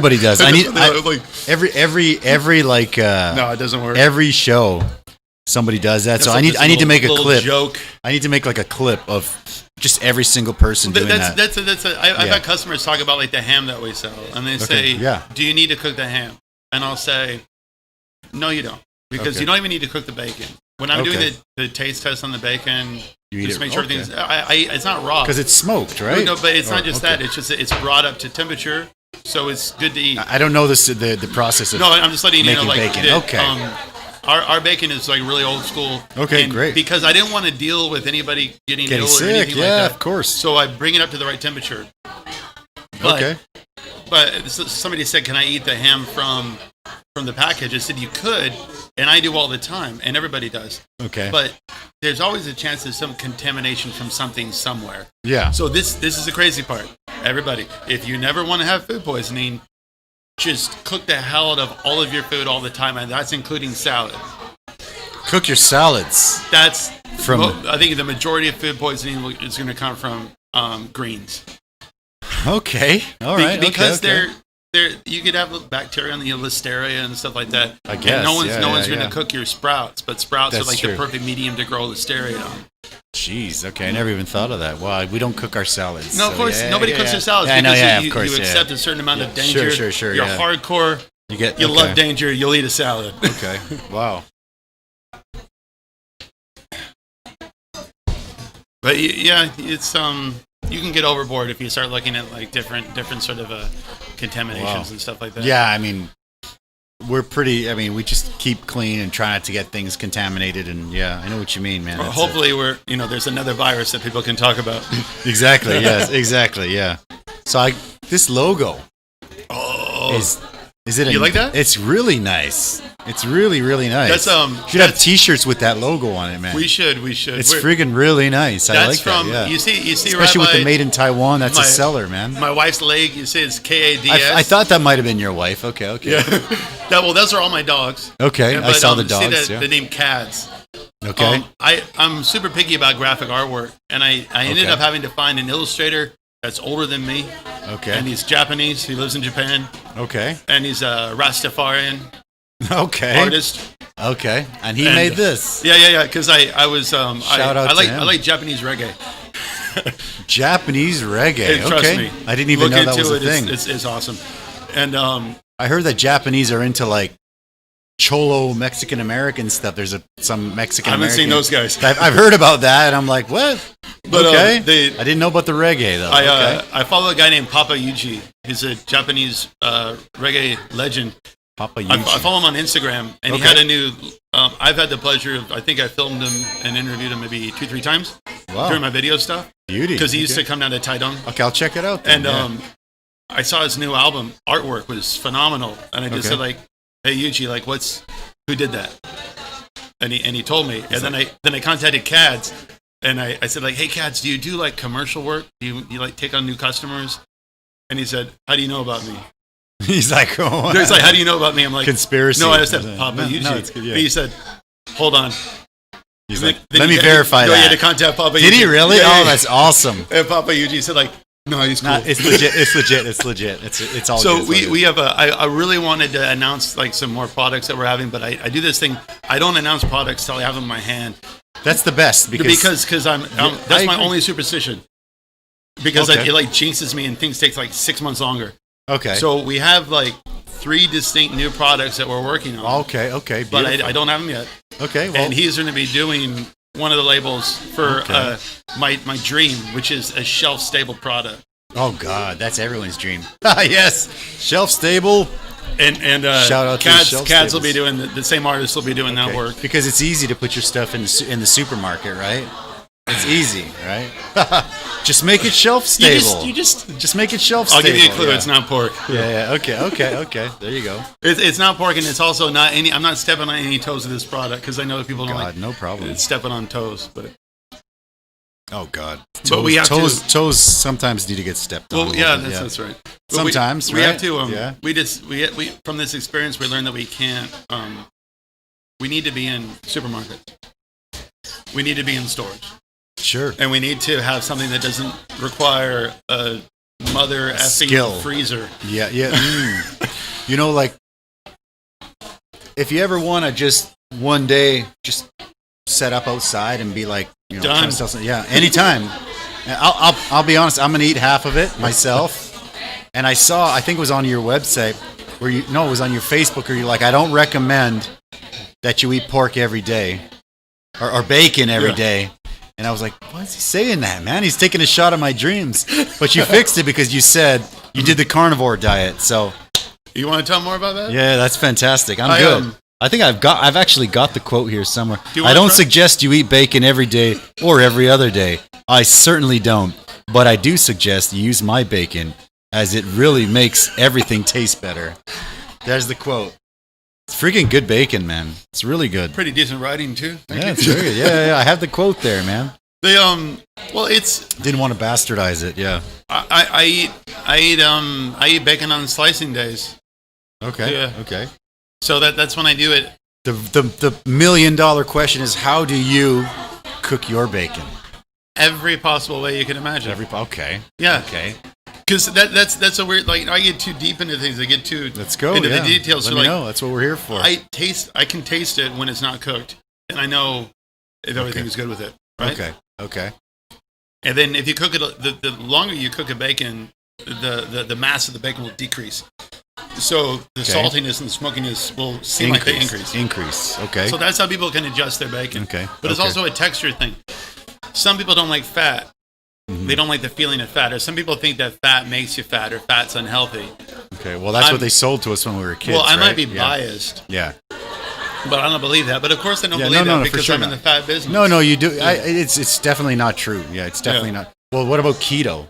It's like freaking 80% fat, isn't it, or something? Keto's too much math. Carnivore. Well, I don't know the math. Yeah. It's just like eat meat. Products. Just eat bacon every day. It's like, yeah, okay. I'm not gonna eat bacon every day because you got to realize that like I did. Okay. And the first batch I did was in 2012. Okay. And you're sick of bacon. I'm not sick of bacon. I still eat it every week. I just don't eat it every day. I had it this morning for breakfast because like when you're slicing and maybe you'll have some rashers that don't make it into the package. Okay, sure. And then I fry my eggs and that stuff. Okay. Like I'm one of those weirdos that believes that or I enjoy the science that points to that oils are the enemy. Not olive oil. Okay. Your cool olive oil. Okay, olive oil. Avocado oil is cool, but this is the crazy thing. Like all of Chinese food, it's made with like the bad oils. All the fried Chinese food should be made with pork fat. We're talking like 1,000 years with pork fat, and then the last 30 years with processed oils. Absolute garbage oil. So, for when I use your bacon, I do it really low. And I want until it's crispy. Yeah, till it's not too crispy, not burnt, just like crispy. And then there's a lot of fat left. Oh yeah. And I keep that, and I use that for my eggs. Oh. It's just like basted. It's just like, and that's what we eat. That's what me and my wife is not a huge pork person, but me and okay. Here's a bacon story for you. We went out. My daughter was little when she started eating solid foods. She didn't really like meat. And I was like, okay, we tried all the meats, pork and steak and everything. And we're just like, okay, I'm raising like a vegetarian kid, I guess. Okay, wow. Not cool. I'm like, okay, so interesting, right? And then we went to, go for it, man, yeah. I don't even know. No, you can't. It's Korean. It's Korean wings. It's Korean wings. So we go. I'm like, okay, I'm raising a vegetarian kid. It is what it is. You know, she's maybe 3 or 4. I can't remember when she started eating solid foods, but she was just like, she didn't like meat. It's like, it's too chewy. I don't like the taste. Okay. So we went out for pancakes, and you know, I didn't order her bacon because she doesn't like meat. I like meat. It wasn't your bacon. It was okay-ish bacon. Yeah. But it was bacon. So I'm like, okay, I want, you know, like 4 slices of bacon or whatever. And lady's like, okay, comes out on my plate. You know, I'm eating my thing, my maple syrup, my pancakes, and my bacon. And I'm eating it. And my daughter I think she was 3. I can't remember what age she started eating solid food. I think she was 3. And then she looks at me and she's like, Dad, what's that? And I'm like, oh, you won't like it. And she's like, give me some. What is that? I'm like, oh, it's bacon. She's like, what's bacon? I'm like, it's yummy. I'm like, it's yummy. And she's like, can I try it? I'm like, yeah, okay, you can try it. So she reaches over, grabs the bacon, bites into it. And it wasn't even your bacon. Yours she loves. It was just bacon. Takes a bite out of it, starts chewing it. The plate of bacon, she grabs it, puts it like right on her, and she just, one hand here, and she's just like, she didn't touch the pancakes after that. It was just like, bacon. So that converted my daughter into a meat eater. If it wasn't for bacon, I think I'd have a vegetarian daughter, man. Bacon will do that. She was double fisting the bacon. She was like, she was there. This kid like this big, who doesn't eat meat. She's got these 2, palms of bacon, and she just kind of was like crunch, crunch, crunch, crunch, crunch, crunch. I'm like, you want some pancakes? She's like, no. And she just sat there and ate all the bacon. And from then on, she loves bacon. She loves meat. I mean, she likes good food. She likes, I remember picking her up from kindergarten. She was 5 years old. And I'm like, how was kindergarten? She's like, well, the food wasn't good. So I'm hungry. I'm like, okay, what do you want to eat? She's like, well. There's got to be some bad food in kindergarten. Yeah, oh, for sure. Oh, and I taught kindergarten. It's pretty bad. I knew it was going to be bad. So I'm like, okay, what do you want to eat? She's like, well, you can, here's your choices, Dad. I'm like, all right. Go to the restaurant and have enchiladas. I'm like, okay. Or fish tacos. Okay. Or we can go out and have butter chicken, or we can have American brisket. Like he's talking about like 18-hour like smoked brisket, because there's a couple places that do that, and then like those are your choices. I'm like brisket, enchiladas, fish tacos, butter chicken.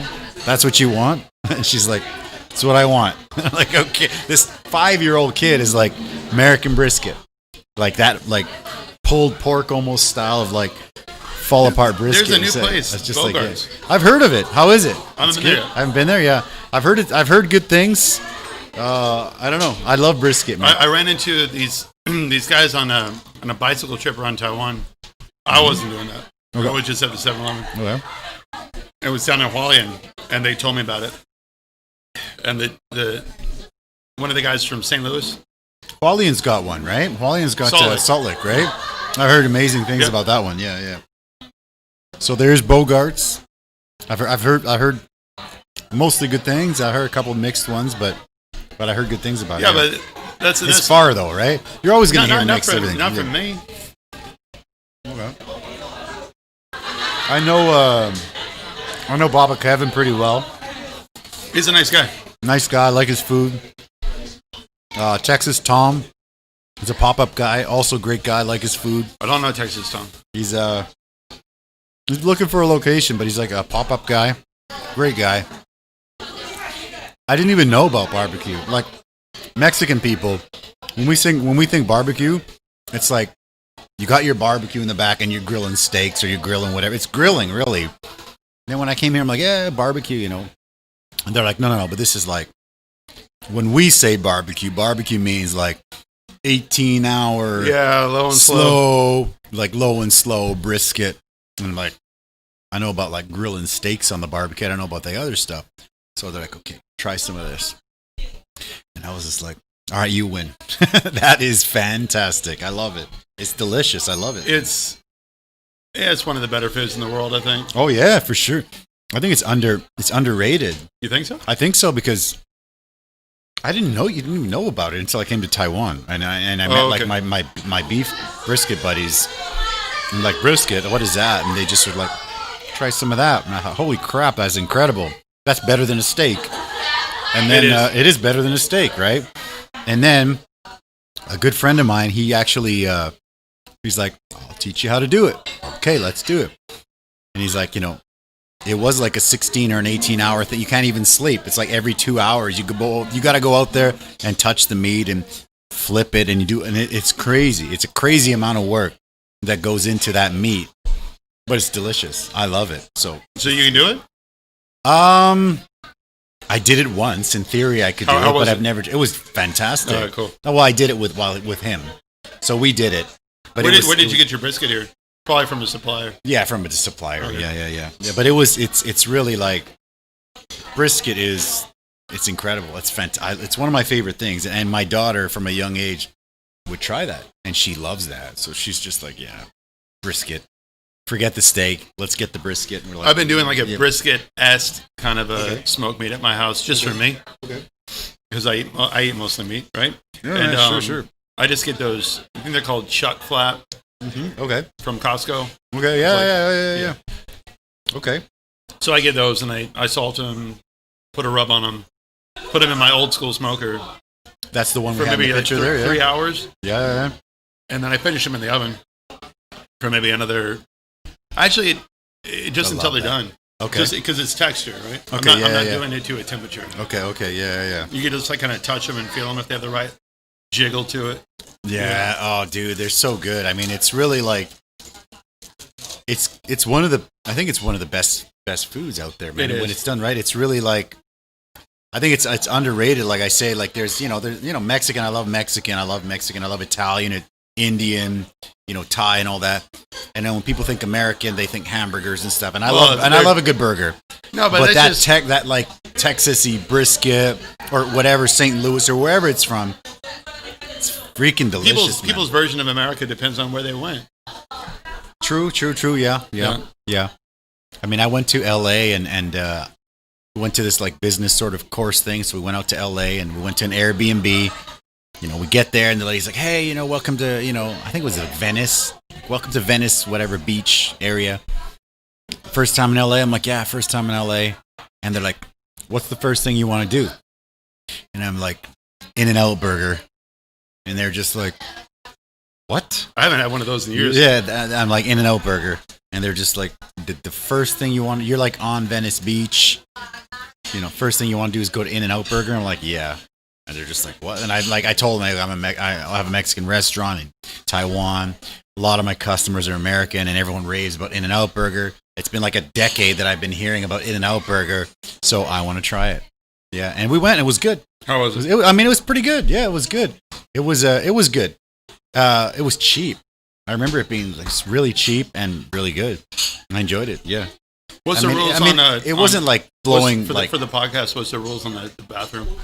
Go ahead, man. If you got to go do a bathroom thing. Yeah. I'll run the show for a little. You can do a little. Do your song thing, and of dance. course. A little song and dance. Yeah. So, if you guys are curious about getting some of the bacon, the link for the description for the farm is in the description. And please, if you guys love the show, thank you guys for all the support. And I'm going to check this out. Do not forget to leave a like, subscribe, and comment, because if you do that, that actually helps us a lot. It helps spread the word. There's also one thing that I forget to say every single week. If you look above us right here, we're available on YouTube. We're going to be available on Twitch, and we are now available on all major podcasting sites. What do we got? Spotify, Apple, Amazon. So if you guys are not maybe not YouTube fans, check us out on there. We're going to be sort of all over the place, and we are trying to grow this channel. It's going very, very well. Yeah. And if you guys ever have any questions, if you have any requests about maybe guests, if you know any guests that would be fantastic for a show, don't forget to just give us a comment or send me an email or anything like that. Whatever you guys want to do, we are here. Thank you guys for that. We've also got an Instagram. Bam, check us on Instagram. On our Instagram, you'll be able to see who is going to be the guest next week. So actually next week we've got, if you guys are ever on, are you into memes at all? Do you know the famous meme guy, the famous Irish meme guy, Nee, how's it going? I don't know if you follow Nee, how's it going? Anyway, he's going to be on next week. He is a funny guy, Mozzie. Funny guy. It's going to be good. Good shows. Memes are funky. I think I might be too old. Yeah, no, well, that's how I feel, man. Sometimes when a new song comes out or something, and like people are like, yeah, I'm like, or I'll hear a song, and I'll be like, that sounds kind of new, and they'll be like, that's like 2002. Yeah, like, I still listen to like 70s and 80s music, you know. So if I work out, because I told you I had some hand injuries. Sure. And I timed them perfectly, so like I was kind of out of commission for 2 years. Okay. And I'd never really been into a gym before. Okay. And I ended up going to a gym, and you need like workout music, motivation music. No, you need that. You need that for sure. I try to find some. All right. What do you listen to while you work out? Okay. But I feel really old because I don't really like modern hip hop. Oh no, it's awful. I mean, sorry, but yeah. But I found out what was wrong. Okay. Is apparently you're supposed to be on a certain substance when you're listening to it. Okay. Yeah, and then it's like, then it all makes sense. I just learned that like 2 weeks ago. Oh, really? Yeah, okay. Well, it's funny. Trap house music specifically. Trap music. Okay. Like, oh, that makes sense. I don't even know what that is. So yeah, I'm old too, man. Everybody can Google it. Yeah. So it's funny because I love Rogan, and I love most of Rogan's guests. There was I was maybe one or 2 months ago. We had like a rapper guy on. I can't remember his Post Malone or something. Post Malone. I don't even know who that is. I'm sorry. He's got the tattoo always tired. He was all tatted up. No, but he's got like that always tired tattoo on his face. Is that I don't know. I watched that. That's ballsy. For about I did that for about 10 minutes. And I just went to another episode, and I'm like, sorry. I mean, I love you, Rogan. You can interview Satan, and I'll probably watch it. That'd be awesome. Like send him over. I tune in for that. Yeah, but I had to change that one because I was like, what are we talking about? What's going on? I don't even know who that is. I think he's a famous rapper. He must be if he's on. He had one track that made it onto my workout thing. Oh, really? Oh, wow. I forgot the name, but it's the one where he talks about G-Wagons. Okay. But like, I would love to have like a young person mock me for that, and it's like, oh, it sounds good. But it's like it's auto-tune. But even he jokes about him being on auto-tune all the time. So. And the funny thing is, like, let's take the example of DJs, right? Like, when I think of DJs, I'm thinking of like people got the records and they're scratching, and they're the actual DJs, not like DJ iTunes, right? And when people are like talking about the DJs and like, yeah, I'm a DJ, and it's like literally a DJ means that they made a playlist on iTunes. It's like, okay. Well, I guess I don't. Yeah, I don't know. I don't know much about it. But it's like, I don't go out. Yeah. Like I haven't been out. I don't go like out either. A decade and a half, but like perfect. You got me beat there. Okay. There is a talent that I obviously don't have, where you have an audience and you got to control. Oh, sure. Their moving. There is skill in that, but I agree. I have DJ friends. I love music, and I love DJing and all that stuff. But I didn't know about, here's my cell phone. Let me plug it in. I'm a DJ. Yeah, and I'm like, okay. But some of that music, you need to be on a different substance. So that's true. Yeah, I'm not a substance guy. So but beer too will make a lot of music sound. Well, beer. I'm good with beer. Yeah, I think I met one of the Red Point guys. Oh yeah, over at LBC, the Liquid Bread. Oh yeah, Liquid Bread. Yeah, shout out to Liquid Bread. But I think he's I saw on Instagram that dude's taking off.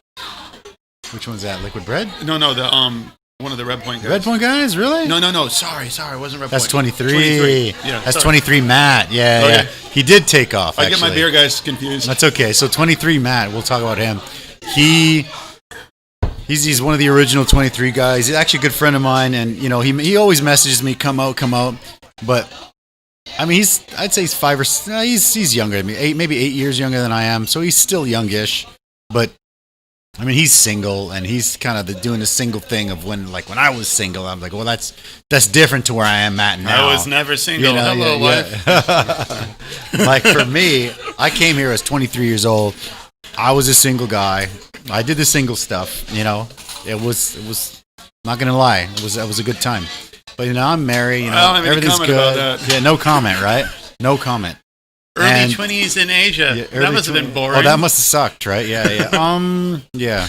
Especially when you come from a town where it's like 10 to 1, like 10 dudes to 1 woman, and then you come here and it's like freaking 100 to 1. You're like, okay, awesome. My Canadian geography is not what it should be. I've been as north as Blackcomb. Okay. So we're close to Alaska, basically. I've been to Alaska. I got so we're about 4 hours south of Alaska. So you know where Alaska's got that little panhandle that comes out? So we're not far from that. Yeah. Wow. So there's not much happening up there. I mean, it's a nice place. I love it. I love going back to visit. But if you had like northern Canadians and Alaskans in the room, could you tell each other apart? There's no possibility, right? Well, probably not. Yeah, they're all way too similar. It's kind of the same. Yeah. No, I mean, it's a great place. I got a lot of First Nations friends, and things are good, man. I love it. Yeah. So I need to bring my daughter back for Christmas. But yeah, I was saying, I've got a little girl. She's 8. I got the business. I got, it's a different thing. So I always say, I can't go out. And then. Well, you also get tired at some point. Well, yeah, for sure. You get tired. And then, you also get bored. I also get bored of going out, And, my daughter, she's grown up fast. So I'd rather hang out and play video games with my daughter than go and hit on like 20-year-olds, right? Posted some video games. Yeah, my daughter, she's starting a little video game channel. She loves it. So I played when I was a kid. I played Nintendo. Yeah, sure. Then I stopped because it's an addiction, right? It's a huge addiction. Yeah, and then when I got my injury, my brother is an academic university guy, right? Yeah. And he like the pusher man, you know what I mean? Okay. He's hey, as long as you're got that switch hanging around the house. Yeah. You ever heard of this PUBG Mobile? Oh shoot. Okay. And I'm like, no, I don't do that anymore, Yeah, and then he just said, just try it. Just try it out. I'm totally addicted to that one. Yeah, okay. So anybody who's playing, my name is Peachy Brown. Peachy Brown on PUBG Mobile. If you want to play with the bacon, man, you got to get it done. Yeah. I'm an ace. Okay, beautiful, fantastic. Have you tried that game? It's ridiculous. I have not, man. I have not. No. It's what's wrong with society. It's way too violent. Okay. Yeah. Well, that's. I think it's one of the number 1 games in the world. Yeah. That's not surprising. I mean, when Grand Theft Auto got really I think it was Grand Theft Auto 5, and it got really crazy, and it's just basically just driving around killing whoever you wanted. You're kind of like, interesting. This one's different. Okay. There's not so much dialogue. Okay. Because I know that one they had less dialogue, less story. Just some interesting characters. Okay. This one you just jump out of a plane, and then there's one team. Oh, is it Fortnite? It's not Fortnite, right? No. It's different from Fortnite. One. I haven't played Fortnite. Okay. But I heard that one's a little bit more user friendly. Oh, really? Okay. Yeah. I don't know. PUBG is great because I'll put Chinese down as one of the languages that I'll play. Okay. And then I'll play with different Chinese speakers, and then I'll speak a bit of Chinese to them, and they'll be like, wait. Why do you speak Chinese?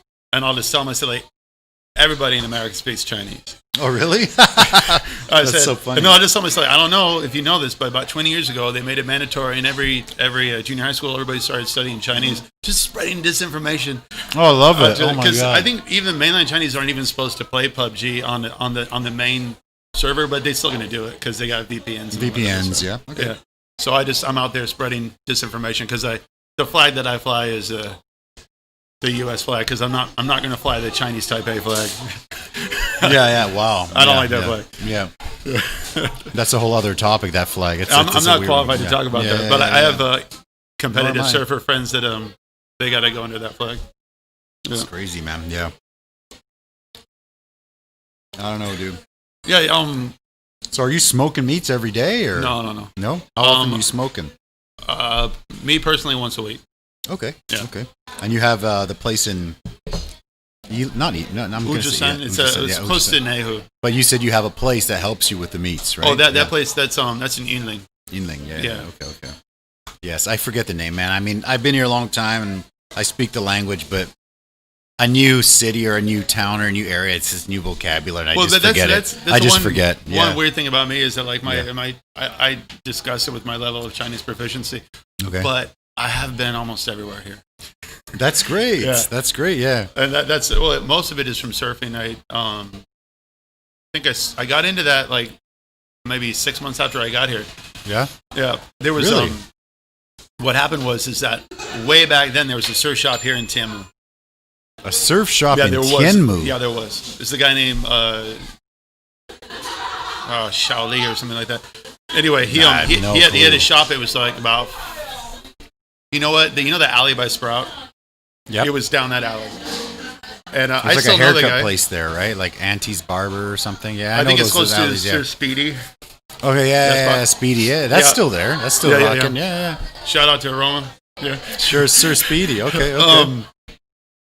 Anyway, I saw these pictures. On the wall. Okay. Of like these waves. I was like, what the hell is that? And he says like, oh, that's Honeymoon Bay, Dashi, Miyo one. Okay. And so my brother used to live here, and we drove out there to check it out, and we actually saw a wave at Fulong. So we surfed there for a bit, and then ended up finding the spot, and I've been addicted ever since. So you started surfing here? No, I did my internship in Hawaii. For surfing? No, for cooking. Oh no, but okay. What happened was I'm sorry. I get along with Hawaiians, whatever. I don't know why. That's fine, yeah. So there's a bunch of Hawaiians at my cooking school. Okay. And I taught them all how to snowboard. And they took, okay. So we had a blast snowboarding. Are the skills transferable or not at all? No? Okay. Really. Okay, well, shoot. Surfing is really, really difficult, especially for me. But the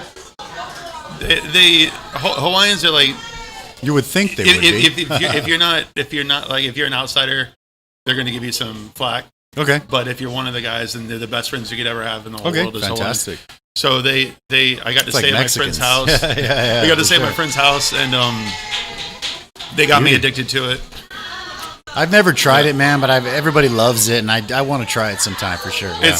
I'm addicted to it. I can't say that I love it, but it's so difficult.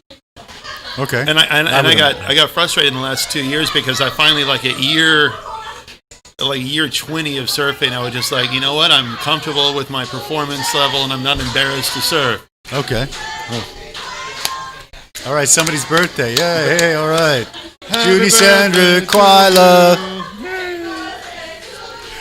Happy birthday to you. Am I picking that up? Yeah, it is. Get on that, man. Happy birthday to you. Hey. Happy birthday. So it's so incredibly difficult. Skills don't transfer over. I would just assume they would. No, they don't. Okay, they look the same. They look the same. No, because I just to the outside. I figured I would just get on. If I was a decent snowboarder. Okay. Not for modern standards. I'm absolutely crap for modern standards because those kids, what they're doing today with the kids. Forget about it. Yeah. Forget about it. At the time, I was all right. Okay. And I figured surfing would be easy, and it's so difficult. That's like my main attraction to it is because it's too difficult. Okay. And I was just getting better and getting better. Okay. And I had my buddy Vince, who might be watching. What's up, Vince? Vince, Google Black Sheep on Facebook or whatever, how you do the Facebook Black Sheep surf coaching. Anyway, he's actually my surf coach. So, I really got to a level that I liked, and then I busted this hand, and I couldn't surf for a year. And you busted it surfing? No, or was it because overuse? Technically, I destroyed it surfing, but it was because it was fit to pop. It was ready. Overuse. So like I destroyed this hand at one surf spot and this hand at another surf spot. But it's only because they were weakened by all the work that I'd done with my hands. Of course. And also being old. What's up, brother? You out of here or what? Yeah? You good or what? Yeah? Yeah, okay. What's going on, brother? You good? Did you eat? Yeah, you get some wings? Yeah? Let's hook up this week, man. Yeah. You good? All right, brother. Sounds good. Go. Yeah. We're live, I know. It's all good. It's all good. We're just chilling, you know. Yeah. Yeah. So yeah, I'm trying to get back to where I was, which wasn't all that good, but I still got to get back. Okay. Because I can't do push-ups anymore. Oh shoot! Because I can't bend my hands right. Okay. So I got those parallel, those wooden bars. Oh, the push-up bars. So I finally got those like 2 weeks ago. Okay. So I'm getting it back. I actually have really cool ones that I never use. They're called the perfect push-up, and they're on these little spindles, and you just kind of. Yeah, I mean, I've been going to the gym. I'm trying to get back in. You've been going for a little while. Well, you're after certain MMA big stuff, big right? MMA guy. Did you ever study with Taipei BJJ? No, but I know a lot of the people from there. Yeah, did you? You have? Yeah. I have, but the funny thing is like I kept on getting. I had health problems that prohibited me from doing that, and I started again last summer. Okay. And I'm at Taiwan BJJ or where at? Oh, really? Yeah. And nice. The problem I had was that I couldn't do both. I couldn't surf and do that stuff. You had to make the decision. Yeah, and also I didn't have enough. I was just nervous about getting my wrist re-injured. Yeah, of course. When you come off of 2 years, and the cool thing about 2 years Taiwan, of no use, right? Taiwan BJJ, the guy who runs the place is a doctor. Is it Warren? Yeah, it's Warren, right? So he's just like, if you ask him like, I got this injury, just like, take your time. You know what I mean? And you need a doctor to understand that stuff. But that place, if anybody ever wants to go work out, go there. Taiwan BJJ, I've heard amazing things. Hey, take it easy, brother. See you soon, man. My favorite guy down there was it's a Japanese dude, Muye. Okay. He's the no-gi guy. Okay, phenomenal instructor. Okay. But the problem that I had with his classes is that like there was too much stuff that I couldn't do. I understand. Yeah. But we'll figure it out. I'll start once the surf season stops, which is right around April. Okay. Then in the summer. Pre-summer. I'll just start going there. Okay. I think like I'm a big MMA guy. My daughter does BJJ, right? Take care, guys. Hi. Yeah. So I think I love it. I love BJJ. I love. I'm not going to add to that, but I love BJJ. Yes. And my daughter, she does BJJ. You guys do it here. You guys do it in Tiemu, So in right? Tiemu, there's a small place called Ferris Academy for the Fighting Arts. Okay. The sensei is Antoine Ferris. Fantastic guy. Good friend of mine. I love him. I'm supposed, the Thursday class got moved to Wednesday, but I'm not going because I'm here drinking beer and having wings, which is good, and I'll probably fry some bacon up later. But I'm trying to get back in shape. No, but it's fantastic. I definitely recommend more and more people should check it out. Yeah, it's funny when I went there. I was just after like a few weeks from just like or a couple weeks from just like so when do I roll? Who can I roll with? Exactly. Like, yeah. Hey Daniel, can I roll with you? And like I found out later that the guy that everybody hates is the 200-pound white belt. That's me. That's me too. Yeah. No, and that's the thing. For sure, I'm still a white belt. No, man. because apparently there's a long history of us being all mellow, and then we spaz and hurt somebody's knee. Okay. Yeah. So I tried to tell them like, no, I'm not like that. I'm really mellow. They just say, no. Everybody changes when you're rolling. So you know what's even worse than a 200-pound white belt is a 200-pound white belt that's been watching UFC for 20 years. I don't watch it. Yeah. So it's like I watch UFC 1. Yeah. So I'm like, I've been watching it for a long time, and I'm like, oh yeah, I can do that. Yeah. I watch UFC 1 because like Bloodsport, right? I wanted to see if it was. Of course, Frank Dukes. Yeah. Like put up your Dukes, Dukes, right? Yeah, Frank Dukes, man. Yeah, Dukes. Yeah. I love it when they blind him and he's just like, What about when they're trying to get him in and the guy's like, okay, USA. I love that. See, this is a funny thing. If my sister's actually awake and watching this right now, and she knows that I'm on the podcast talking about Bloodsport, man. We watch that so much. Kumite, that song. Kumite. It's like it used to be on my playlist, man. You're Frank Dukes. You're jogging there. Your you're Dukes. Like, the cool thing was right? based on a true story, sort of. Yeah, it's true. Yeah. Well, no, but my sister is a kickboxing coach, so she's she's the highest level martial artist in our family. Wow. Okay. In Seattle. I love the shoot. I haven't thought about that movie in years. I love I love that. How was it? You break my record. Now I break you. What's that guy's name? Like I break your friend.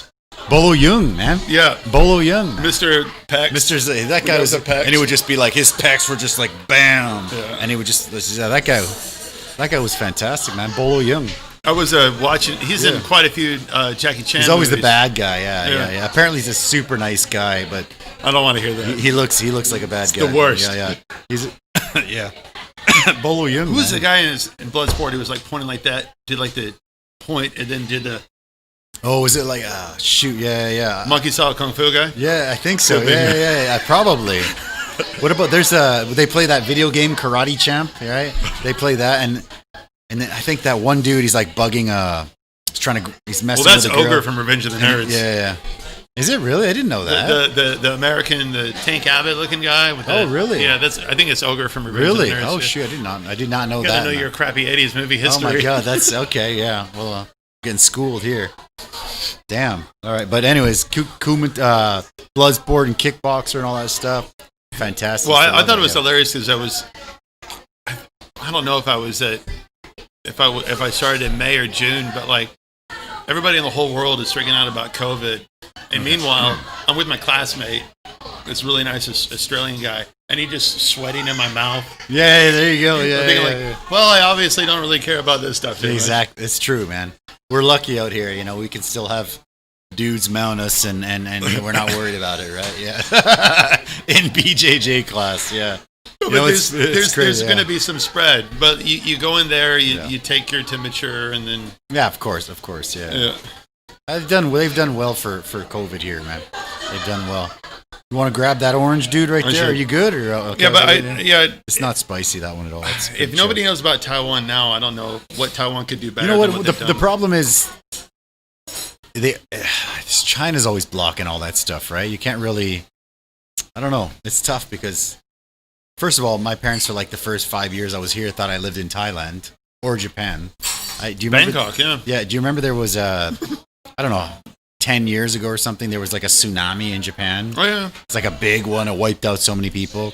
I watched hours of video for that. Yeah. Oh, yeah. Did you? Yeah. Like my mom called me like a month after that. And I pick up the phone. My mom never calls, right? I'm like, what's going on? I'm like, hello? She's like, hi, Miko, you're okay? I'm like, what are you talking about? That's my favorite sauce. Yeah. Is it good so far? What is it? It's like a cayenne. We use like a cayenne pepper. Like but there's cayennes. You got some tang and almost some fruity. This one. Yeah. We use the base for it is like it's onion and garlic and cayenne. That's great. A little bit of vinegar in there. Yeah, it's a really basic one. Yeah. It's a good seller, that one. So my mom's like, is everything okay? I'm like, what are you talking about? She's like, I saw the news. I'm like, what news? It's like this tsunami. I'm like, Mom, first of all, that's Japan, not in Japan.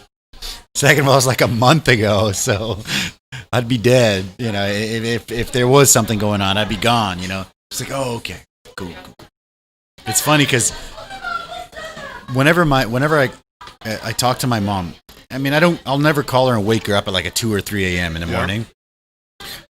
Once in a while I'll call her. I want to talk to my mom. I love talking to my mom. I mean, don't get me wrong, I love it. But when I talk to her, I get bummed out and I miss home and all that stuff.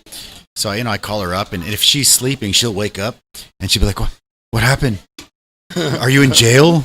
It's always, am I in jail? I'm like, why is the first thing you think is I'm in jail? I'm like, I'm not in jail. They got you. Because we've got, I have cousins and uncles and just the whole group, down the line that, have gone to jail or, criminal and stuff like that. So it's always, there's nothing wrong with it. I'm just saying it's the first thing that goes into like my mom's, but she's like, you're in jail? Like, no, I'm not in jail. What are you talking about? I'm just calling you to say hi. I miss you, Mom. She's like, oh, you sure you're not in jail? I'm like, I'm not in jail. I'm not in jail. I'm pretty sure I'm not in jail, Mom. That's the thing is like, ever since my mom retired, she's been coming out every winter. Oh, really? But she doesn't come out this winter because of obvious reasons. Obvious reasons, yeah. Okay. But last year she was out here, and she usually comes from like December and then 90 more days. So what, like December 15th plus 90 days, or December 30th plus 90 days, whatever. When she rolls up, whenever. Okay. And because you get the 90-day visa. Yep. And when she came here last year, and then the virus hit, and I got on early to it because like I'm always monitoring the news and stuff like that. Okay. Because I do a lot of repetitive work where I could listen to news, right? So I knew what was going on, and I thought she's not going to get infected. She's in dangerous Asia where people get weird diseases. Yeah, sure. Yeah, so I made sure she was safe, and she was totally cool when she was here. And then the crazy thing is she went back in March to the epicenter in North America, which was Seattle. Okay. But I had trained her here about the mask and washing your hands and washing hands and all that stuff. So she's totally fine. Okay, that's good. Yeah. That's good. That whole situation is crazy, man. The whole COVID thing, and but it hit Seattle hard. It hit, yeah. Well, I think the problem is it's similar to Canada, the States. It's when it's like, all right, start spraying up, wash your hands and wear the mask, and people are like, wow, how dare you tell me to wear my mask? I'm like, what? And it's like I was kind of blown away when I heard that. When the whole thing started, not surprised, but blown away a little bit. When the whole thing started, so what are we doing here? I had some friends who had access to masks before they started restricting the masks being exported. I found some masks, and then I called a relative in the States that was involved in a business that should be wearing lots of masks. Sure. And I said, okay, how many do you need? Because I was like on the white horse galloping in to save the day. Sure, a superhero. Yeah, and that person said, oh, we don't use those. And then I just announced at my house here, they're screwed. Okay. Yeah. Because it was already too late, and they didn't.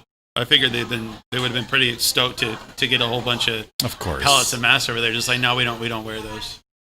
All right, that's tough. It's going to burn through whatever, and it's going to stay for however long. That's that whole situation is, I don't know. Like, well, that's what I like about Taiwan. Crazy. Taiwan's so good with disaster. I think I was here. You were here for SARS. You were here for SARS. I was here for SARS. That was back when I had another funky job. I was doing a kid show, so it was a live broadcast just like this one. Okay, and, live. And no beer and wings. We had like 3. Now we have Bing Long though. Oh, sorry. I can't say that. Anyway, it's Uncle Red Tooth. Hey, yeah. Yeah. Thank you, cameraman. Yeah. And anyway, I had to have my temperature taken at the 3 buildings that I worked in. I had like the writer's building, then you had to go to the production place and stuff like that. And I was used to it. Okay. So like when this came around, it's just like, yeah, I'm ready. Okay. And when H1N1 came around, I haven't heard H1N1 for a long time. Oh my God. Okay. It came around. I had somebody very near and dear to me who got that, and I was so interested in virus prevention. My whole thing was, I'm never going to wear a mask. She's going to wear the mask, and I'm going to make sure to take all the precautions. I'm going to see if I don't get infected. Okay. In a very small apartment, 5 minutes away from here, and I never got sick. Okay. Because we did the right thing, and the sick person wore the mask. Yeah. Okay. So, and then if both wear it, then you're good to go, right? That was just me trying to. Yeah, you're just testing the waters. I like experimenting. Yeah. You're towing the line a little bit, right? Yeah. Okay. But it was weird because like that was back when if somebody in your family had H1N1, then you can't go to work. They did that. They did that here. So. Well, when that was happening here, it's my second year, maybe, or third year in Taiwan, and I was like 24, 25, single. I ain't wearing no mask. I'm like, I didn't even, I was like, I'm going to the club. I got a date tonight. So I don't, I was like, what? My family would be like, is everything okay over there? I'm like, oh yeah. Same old. I don't even know what's going on. But obviously now, I got the business, and I got my wife, and I got my 8-year-old daughter. So now I'm like, all right, got to wear the mask, got to do this and that. Yeah. But it's crazy. Taiwan's done well, man. Taiwan's doing really well. I love it here, man. It's a great place. The weird thing is that I kind of feel like we missed out.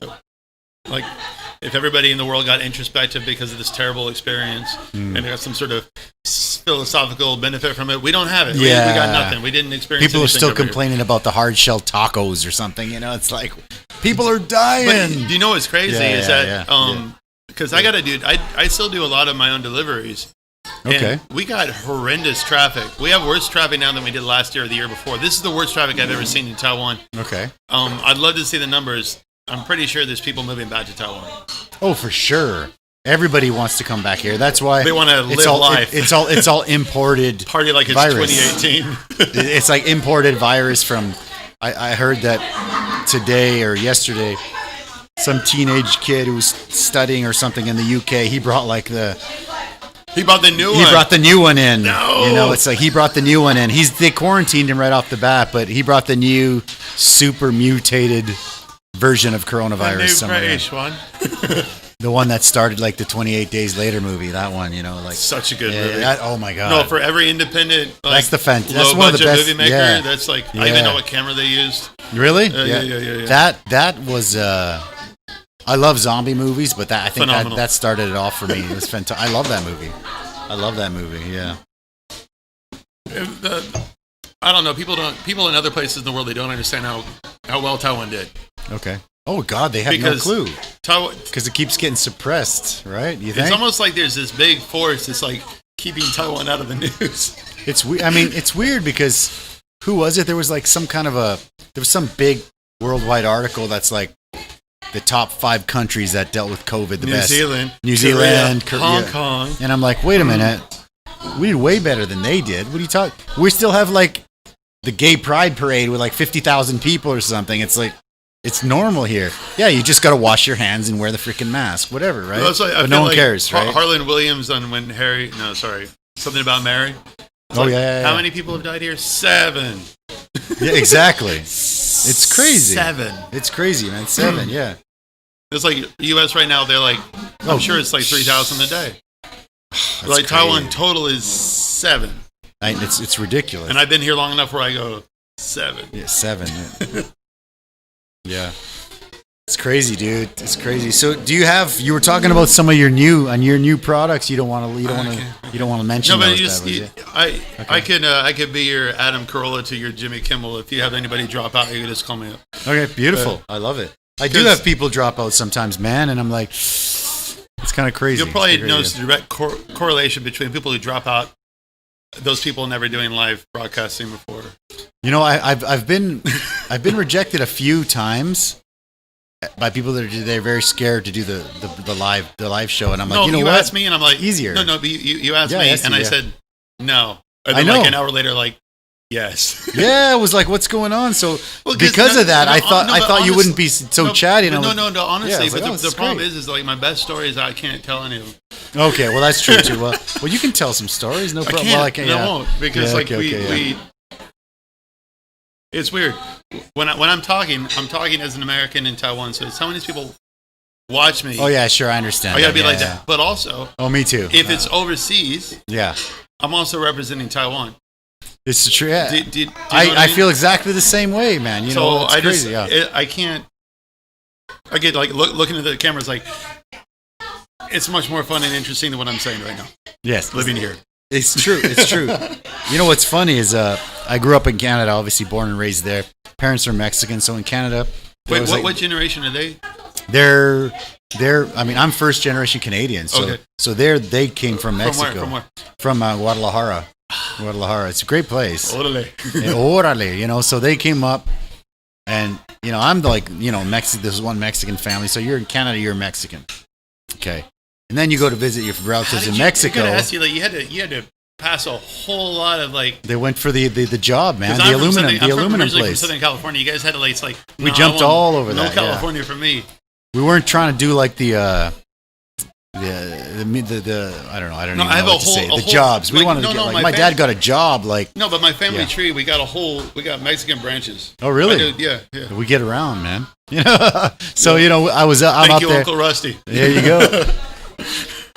Cousin Shout Dean. out to Uncle Rusty. You know, it's funny because there's one time my grandparents came to visit Canada. They wanted to immigrate. They hated it, so we drove them back to Mexico, and we drove through LA, and we were just like, you know, we needed to take a break, and I have family apparently in East LA, So basically, yeah, there you go. So we're related, yeah. So we stayed in East LA for a night or two. It was pretty cool, man. My grandfather had a business in Crenshaw. Crenshaw. Oh, wow. That's fantastic. Maybe one of my products in this at some point will be Crenshaw something or other. Because I can claim that because I have family that moved out of Crenshaw. Oh, I like that. That's good.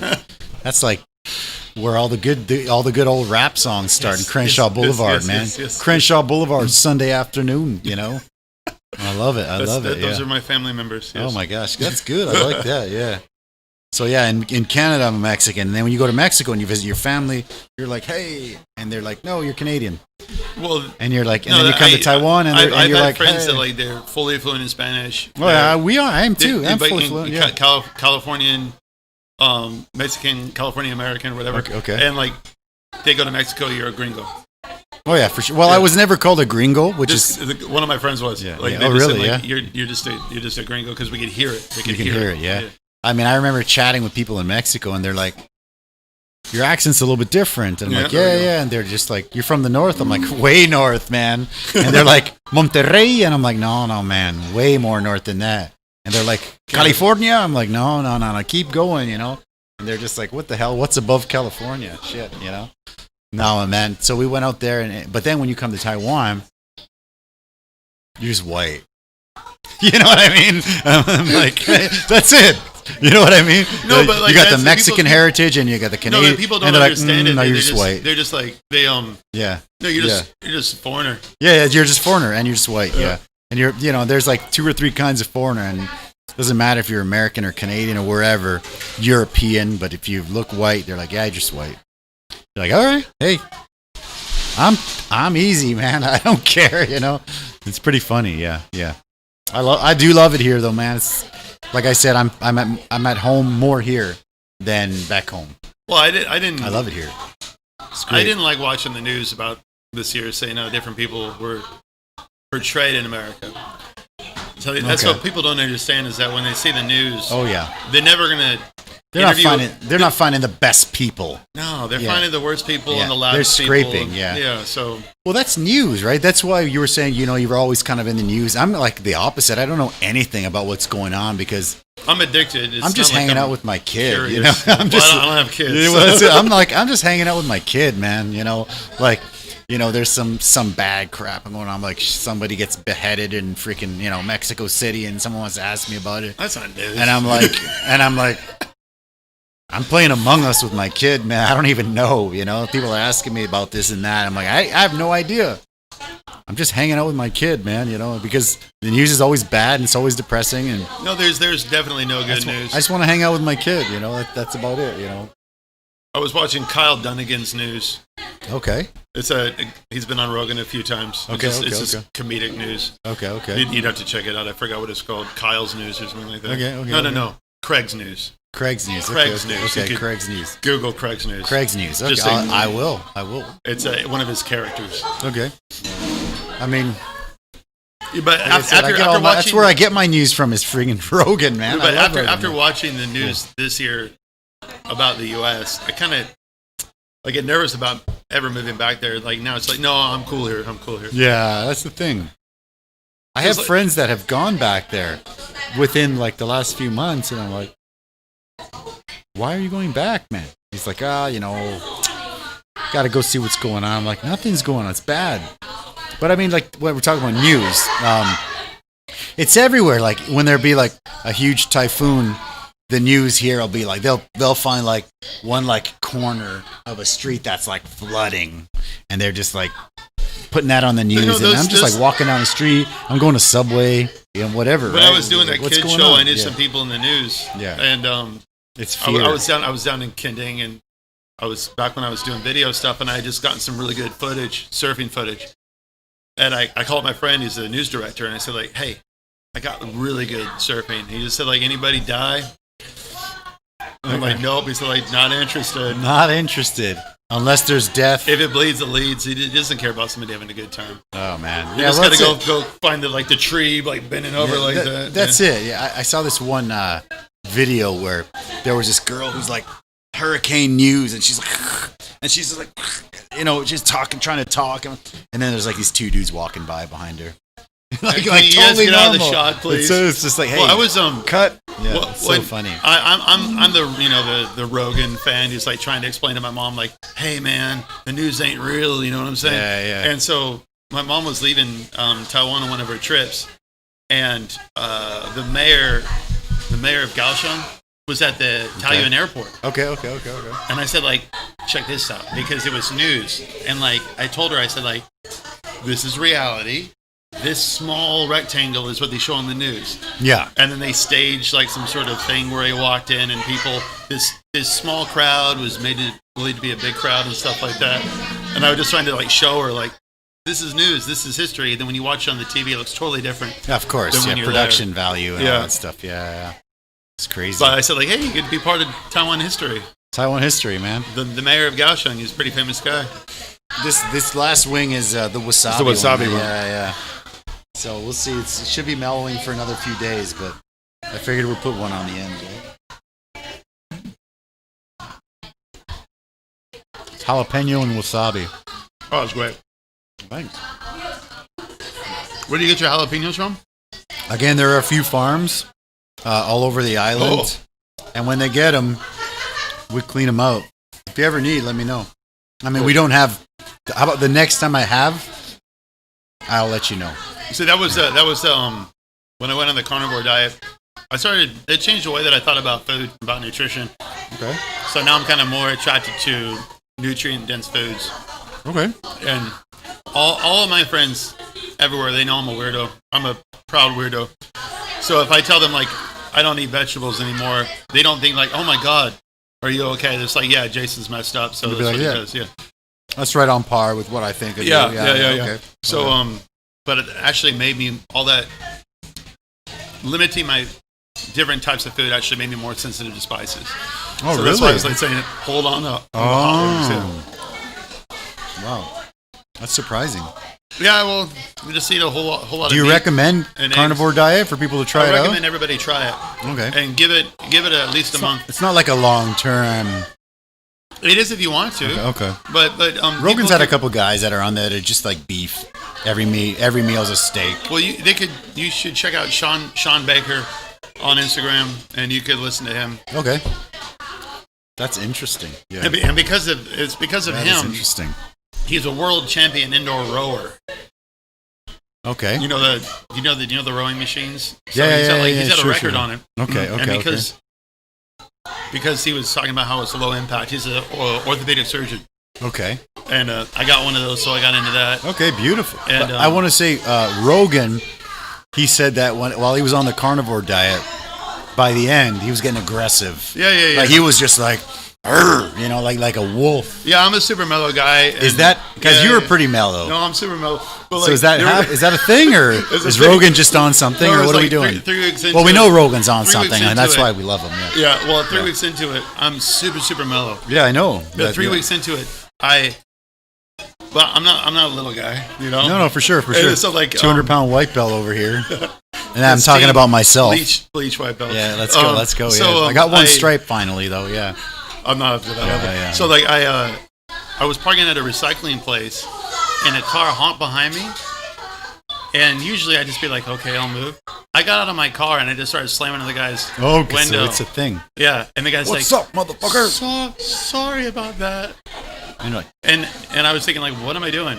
But your ass better recognize I'm on the carnivore diet. You better recognize I have. Well, I think it is like you have different hormone levels. Okay. And then eventually you'll get used to them, and your personality will take over.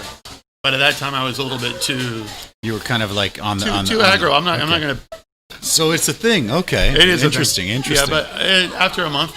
Okay. Yeah. I might do that, man. And I think I roared at somebody that was in front of me surfing, that got in my way. Like a lion. Yeah. Okay. And I thought, like, this is weird. Yeah. Okay. That's like, I had a thermos of meat, that I brought out to the surf spot, and it's like coming back in, it's like eating steak out of a thermos. Awesome. Oh my God, that's so cool. I have to say though, when I make bacon, I make all of it. We don't eat it all, but I cut it up in little chunks, and then we just have it there, and that's like our snack. We just eat bacon. And my daughter's just like eating bacon, and me and my daughter just eat bacon, and my wife's like, well, I'll say about the carnivore diet. Delicious. I had some pre-arthritis pain in my hands. That went away. Well, they say that's because of carbs, right? That's all the carbs is what inflammation and all that crap comes from carbs, right? Processed carbs 2 and weeks. white flour. I had asthma for a long time. Asthma went away. Really? Oh my gosh! I might have to try this. My mood improved. Oh my gosh! It's not like I was like sad or anything, but my mood. I know the most substantial was the improved mood. That's crazy. And I also the one. It's not good for me, but it could be good for some people. I bulked up. Okay. Really? Well, it's all protein, right? I bulked up, and I don't want to bulk up because the way that people like, I ride old guy surfboards, and you buy them usually by volume. Like, if you get you buy them for a certain weight. Oh shoot! Okay. By the way, since I was the expat brat, I'm full kilogram guy, like American measurements. Okay. So I bought them for like 84 kilograms. Okay. And you were going up to I got like it to 90-91. Okay. And so now like everything is like slower. Okay, so right now I'm trying to cut weight, but Damn. I got to cut fat. Okay. So that means I got to do cardio or something. I got to do aerobic stuff. Okay, which is the most boring of all exercise. Well, I bought the rowing machine because that's okay. Yeah. Well, no, because of the coronavirus. I figured I anticipated that they would close gyms at some point. Yeah. So I called up the Concept 2. Shout out to Concept 2. The Concept 2 distributor. He's over out in Shiju and Nangang or somewhere. Okay. And I bought like one of the last machines. Okay. And did they like price it for COVID pricing, or no? Reasonable? I asked them. I said like webcams were triple the price for a while. Are you getting any more in? They're like, why? I said like, you better order some more. And you're just like, no reason. Just I want that one. Yeah. So I got one of the last ones. I used to use one at the gym, but like they're awesome machines, and for old guys, they're low impact. Sure. Yeah. People are like, hey, let's go to a triathlon. I'm like, what? No. I'm not doing that. No. I'm not doing that stuff, man. Shoot, I gotta work. I had a friend who suckered me into. I'm like, I gotta take care of these joints, man. Shoot. That's why like jiu-jitsu's great. I love it. You know, I do pretty good. I mean, I definitely, when I gets to like higher belts, doesn't matter how small they are, I get tapped out pretty easily. But if someone's closest to me, I do okay. It's fun. I enjoy it, man. I enjoy tapping people out. I enjoy getting tapped out. I'm worried about getting injured when I know I'll get back into it once the summer's back. But like, or once I'll go back in April. Okay. But I don't mind getting injured surfing, but I don't want to get injured. Yes, injury always. I played soccer my whole life, and there's always new things.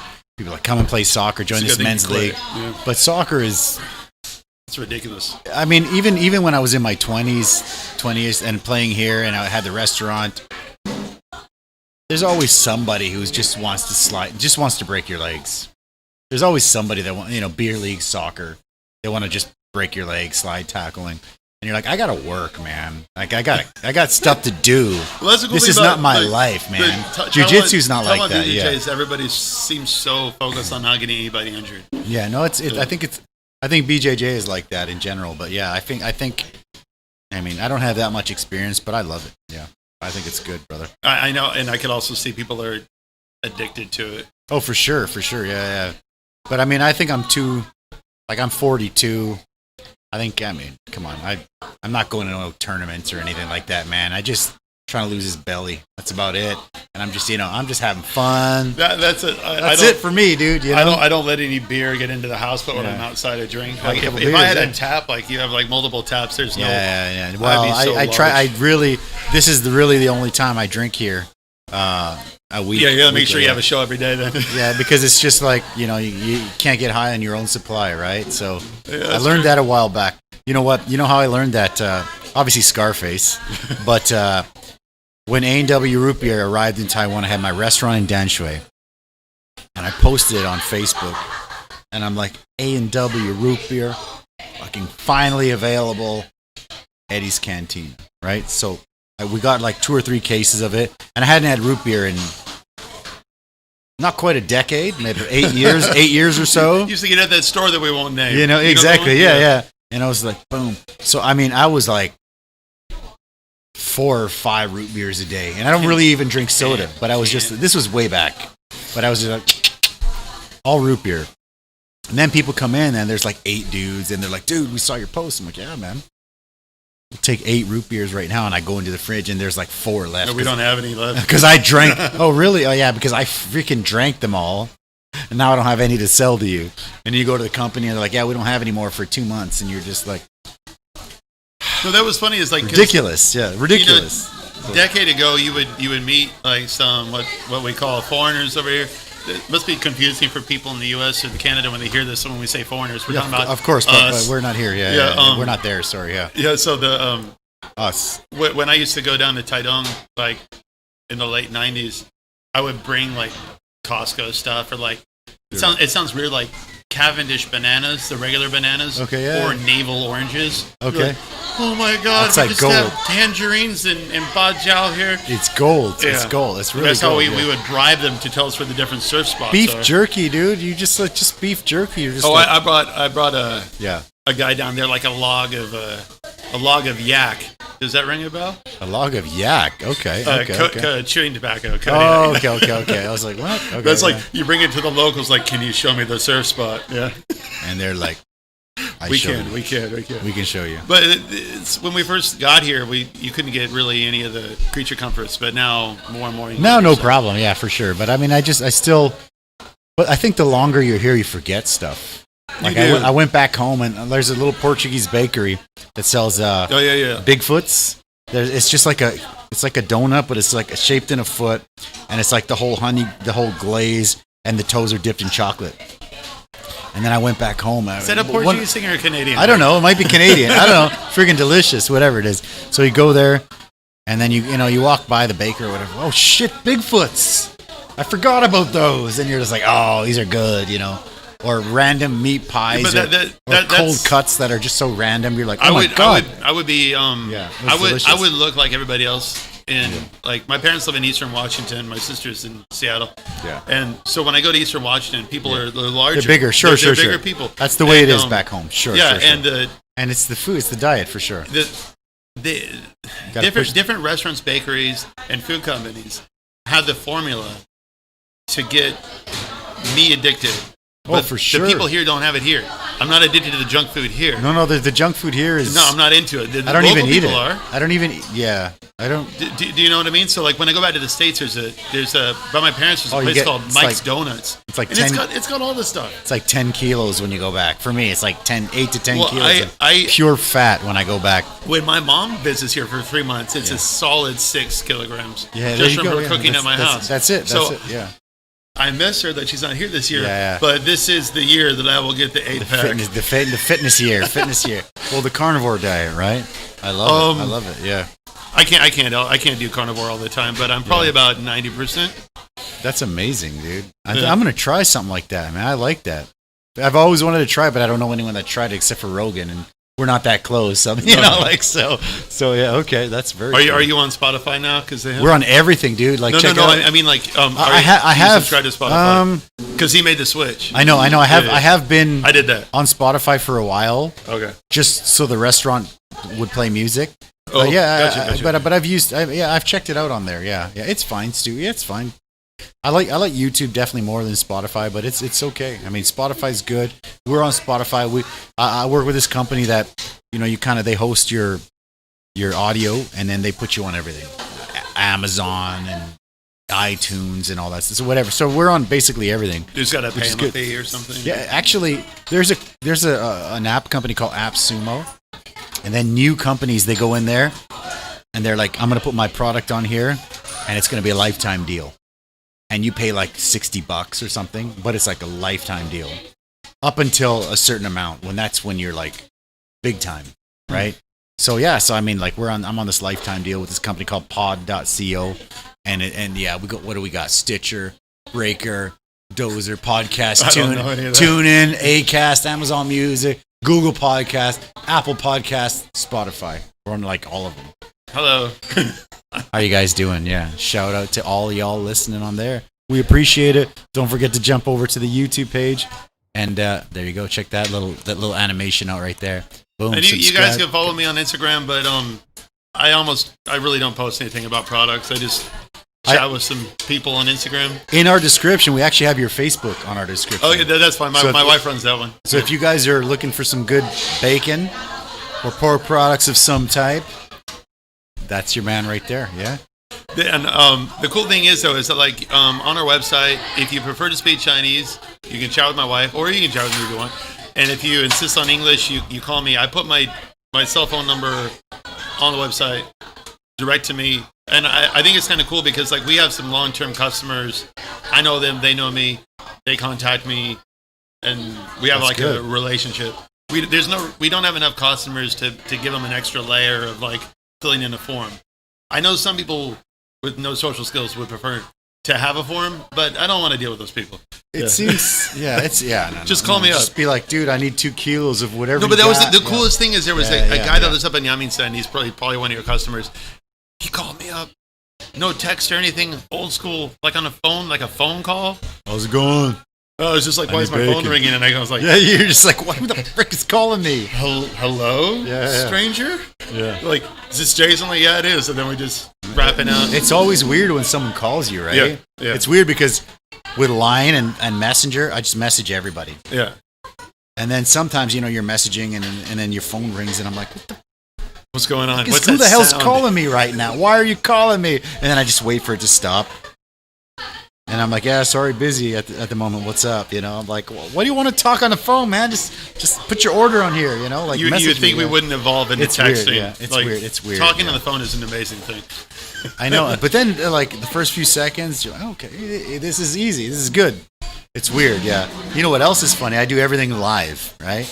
No problem. It's all free flow, whatever. When I do a video and I have to record it, I'm awful. You're gonna mess up. I'm awful at it. It's crazy. Like I have a trailer for this channel. Oh my god, it took so many takes to get like me to tell who I am and what the channel is. It's ridiculous. It's crazy. Like recorded it's ridiculous, man. I don't know what it is. Well, man. I told you I made the mistake and all the stuff that I used to do video wise was always overproduced. It's overkill, right? Yeah. I had no idea that what people want is just like a head talking head video. Yeah. I think podcasts are addictive. I'm addicted to them. Are you? Okay. Yeah. Okay. But I think they're a good thing, man. I think it's a good chance for people to kind of like share stories and I love Rogan. I do listen to mostly Rogan. He has so much content, right? And then I'll go to the gym. When I listen to the gym, I listen to like motivational stuff as well. It's just what I do. That's what I like.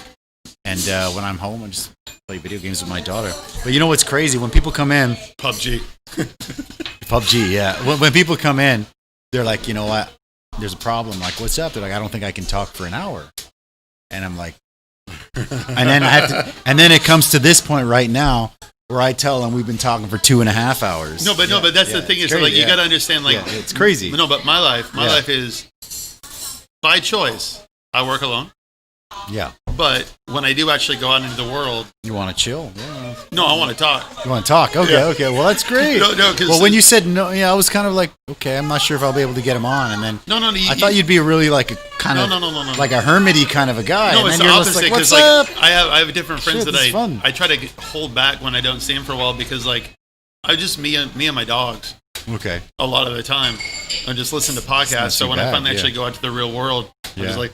Yeah, so I guess I'm a halfway decent guest because this was great. Talk constantly. This was great. I didn't even talk to you about cancer. I'm not going to. We talk about it next time. About what? About cancer? Yeah. What? If you have any like questions about the Taiwan healthcare system, like I got too many stories. Oh shoot! Yeah, okay. Damn. Okay. Wow. Yeah. So next time we'll do it again. My favorite hospital is a 5-minute scooter ride that way.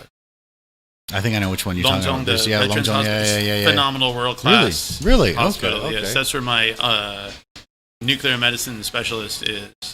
So I go there every 3 months. Wow. I've been seeing the same guy for 15 years. Okay. Although I just retired. Okay. Yeah. Well, I have We just moved to a new apartment a few months ago, and I'm setting up a little place. Yeah, finally, dude. I mean, we've been slumming it for like a decade and a half. Now we have a decent place, and there's one area that I'm setting up as like a little podcast room, and I'll be able to have people over there to podcast anytime. And I found this new software where we can podcast like remote, like anytime. So, we can do this anytime. No, this is cool. Yeah, I like how your customers didn't even. Yeah. They don't even care. Yeah, I'd like them to. They're obviously regular customers. Yeah, so sure. Like, it's normal. What's going on over there? Yeah, no, it's definitely literally nobody even took a video. I'm kind of offended, actually. Well, no, there was a couple that popped it. There was a couple that did. But no, what happened was Wednesday used to be dead, and I said, I'm going to take this little space here, and I'm going to make a podcast.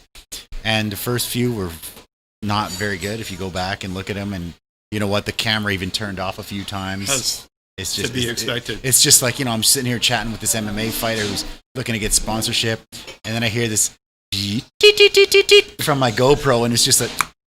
And I'm just like chatting. I look GoPros up, and it's like no signal. Yeah. My GoPro Hero 5 was bad, but no, it did well. I might get another. I'd love to meet the GoPro people, man, because I love GoPro. To be honest, all my stuff is GoPro, but I adapted it to that camera. The GoPro guy also sells Tule racks. So it's the same import company. Yeah. Beautiful. And he's got last time I talked to him, he had a gorgeous STI WRX Subaru. He took it down to Dapon One Arista. Beauty. So, yeah. Well, man, I'm glad you came out, brother. I guess we'll have to cut it pretty soon here, and yeah, it's good. I have no concept of time. But we'll be back. I mean, we've been doing 2.5 hours, cool. Which is fantastic. I mean, wings were okay, hopefully. Absolutely. Favorite was this one? That was the Cayenne. The last two. The last two were good. Okay. Yeah. Okay. Cayenne just tastes more than Cayenne. It's like a long. I would have believed if you would have said mango. I would have believed you. It's like the Cayennes can be really, really fruity in Taiwan. I mean, it's a really fresh. That's the difference. You're using fresh Cayenne. It's fresh. Okay. First of all, I didn't even know those long red chilies were Cayenne. Yeah. Until Cayenne's got a few different shapes. So delicious. That's what we use. That's cool. I always use Ghost and all that stuff, and then we go to the market. We'd always see these red ones, and I'm like, these are pretty spicy. Well, right? you got shit on market. Yeah. Do you even know how lucky you are? Yeah, we definitely go there. That's probably the best traditional market in the whole country, and you could almost walk there. No, I do walk. Yeah, that's all the time. I do walk there all the best, the time. Yeah, it's market. fantastic. I love it there. Yeah, I love it. So we get stuff there all the time. Yeah. Well, do you have anything you want to share? You got anything on the roadmap for the future of Sedor? I got new products, but I'm not going to talk about. You don't want to? Okay. So but we'll hook up again when you get the new ones sorted out, right? Well, what I'm going to focus on is that, like, I used to go back every year to the States. Okay. And then I'd have family come over also every year. So it's staggered like 6 months. And I could grab stuff and bring it back, like the special things I need. Or they would bring stuff over for me, right? Yep. So now I know that that's not always possible. So I got to make some stuff. Okay. Some creature comfort stuff. So the stuff that I'm going to be coming out with is going to be stuff that's not available here. Okay. And I'm going to start making them available. And the customers choose whether or not we keep them in stock. If you ever want to come out and do like a pop-up out there, or if you want to do like something where of course. We do a night where you bring your stuff, you set it out. No problem. Customers can come out. It'd be fun. Yeah. Tiamu's got we got Tiamu's lots of great customers. Tiamu's great. Yeah. Shooting fish in a barrel, really. Yeah. Like everybody here likes my stuff. Yeah. No, it's great. No, I'm just saying. Yeah, come down. You got a place where you can share your stuff and get some more people, brother. Thank you so much, and thank you guys for watching. Any last words from the man, the bacon man? Nothing. I'll be back. So we can talk more stuff later. Beautiful. All right. Thank you guys for watching. We'll see you guys next week, and adios.